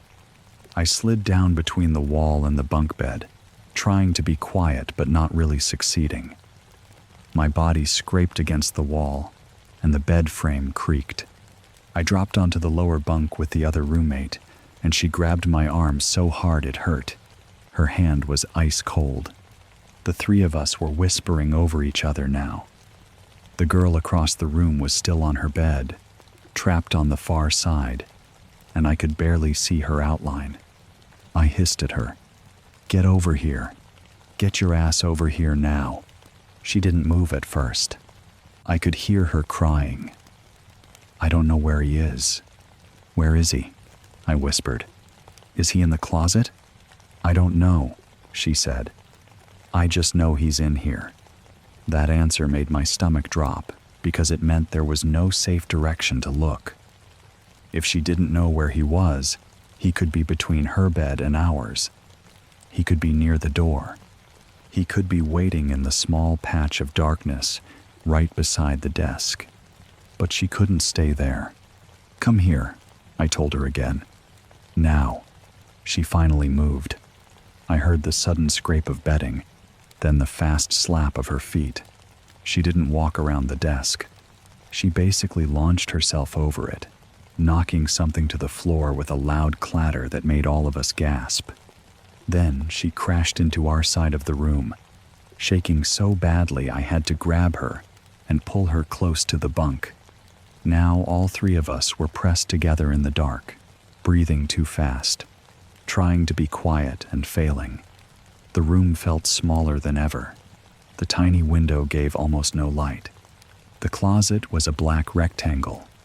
The door seemed impossibly far away, even though it was only a few steps from us. I kept staring into the dark, waiting for movement. Nothing. That made it worse. A real intruder should have run by then. A real intruder should have cursed or bolted or made some noise. But the stillness stayed perfect. It felt like something was crouched in the room with us, enjoying the fact that we couldn't see it. I whispered that I would run to the light switch near the door. If I could turn the lights on, we could see him. There were three of us, and one of him. Maybe we could fight. Maybe we could scream. Maybe once the lights were on, the fear would shrink into something real and manageable. But the other girls were too shaken to answer. One of them just kept whispering, "No, no, no," under her breath. The other was crying into her hand. I remember thinking, in this insane flash of panic, that I might have to leave them. It sounds awful now, but in that moment, fear does something ugly to your brain. It makes survival the only clear thought. I imagined running to the door, yanking it open, and sprinting down the hall alone. Then I imagined hearing them scream behind me, and that thought was even worse. So I changed the plan. "I'll run and hold the door open," I whispered. "You both sprint out. Don't stop." They still didn't move. I was about to lose it. My whole body was shaking. My heart was hammering, and every second we sat there felt like giving the intruder more control. Then one of the girls suddenly whispered, with this desperate movie-like seriousness, "No, I won't let that happen. If we run together." It was ridiculous and terrifying and weirdly heroic all at once. So that's what we did. We linked arms. Three freshmen in a dark dorm room, convinced a stranger was hiding somewhere close enough to grab us. Locked together like that would somehow protect us. I could feel both of them trembling. My legs felt weak, but once we moved fast. We ran. We exploded out from the side of the bunk and sprinted toward the door at full speed. I don't even remember if someone hit the light switch. I just remember the sound of our feet, the panic in our breathing, the door flying open, and all three of us stumbling into the hallway like we were escaping a fire. The hall lights were painfully bright. For 1 second, that brightness felt unreal. Then we kept running. We barreled down the hallway toward the area where the program leaders slept. We were crying, talking over each other, trying to explain that someone had been in our room. I'm sure we sounded hysterical, because we were. We were shaking so hard we could barely stand still. Security was called. Adults came. The room was checked. No one was there. They looked around the room, the closet, under the beds, around the desk, everywhere someone could have hidden. Nothing. No stranger. No intruder. No sign that anyone had been there at all. At the time, that didn't make me feel better. It made it worse. Because if no one was there, then where had he gone? Had he slipped out when we ran? Had he been hiding somewhere they missed? Had he been standing in the dark so still that we never even noticed him move? We were too shaken to sleep in that room again. All three of us ended up changing dorms. For the rest of the program, I carried that fear with me. Every dark room felt unsafe. Every time a door clicked in the hallway, my stomach tightened. I kept replaying it in my head. The whisper, the begging, the silence, the sprint to the door. For years, I believed we had barely escaped something horrible. I believed a man had been in that room with us. I thought we had come close to being attacked, maybe killed, maybe worse. The memory stayed with me as one of the creepiest things that had ever happened in my life. But eventually, after enough time passed, I started thinking about it differently. I went back through every detail. I had come into the room late. I had used my phone light. I had set my things down in the dark. I had climbed quietly into the top bunk. Then I turned off my phone. My roommate across the room had assumed I was already asleep. From where she was lying, she saw a figure enter the room in the dark. She saw the phone light moving around near our things. She saw someone set stuff down. Then, because of the angle of the bunk bed and the darkness, she didn't see me climb into bed. To her, it looked like a stranger had entered our room, rummaged through our belongings, and vanished into the shadows. The intruder she saw was me. The person we were begging not to hurt us was me. The silent figure hiding in the room was never hiding at all. I had climbed into the top bunk and fallen asleep so fast that when she woke me up, even I didn't connect it. I was too scared, too disoriented, and too caught up in her fear to realize I had caused the whole thing. That is the strangest part to me. Fear spread through that room like a disease. One girl believed she saw an intruder. Then I believed her. Then the third girl believed both of us. Within minutes, the three of us were trapped inside a nightmare built from darkness, bad timing, and teenage panic. We thought we were going to die. And it was me. I laugh about it now, honestly.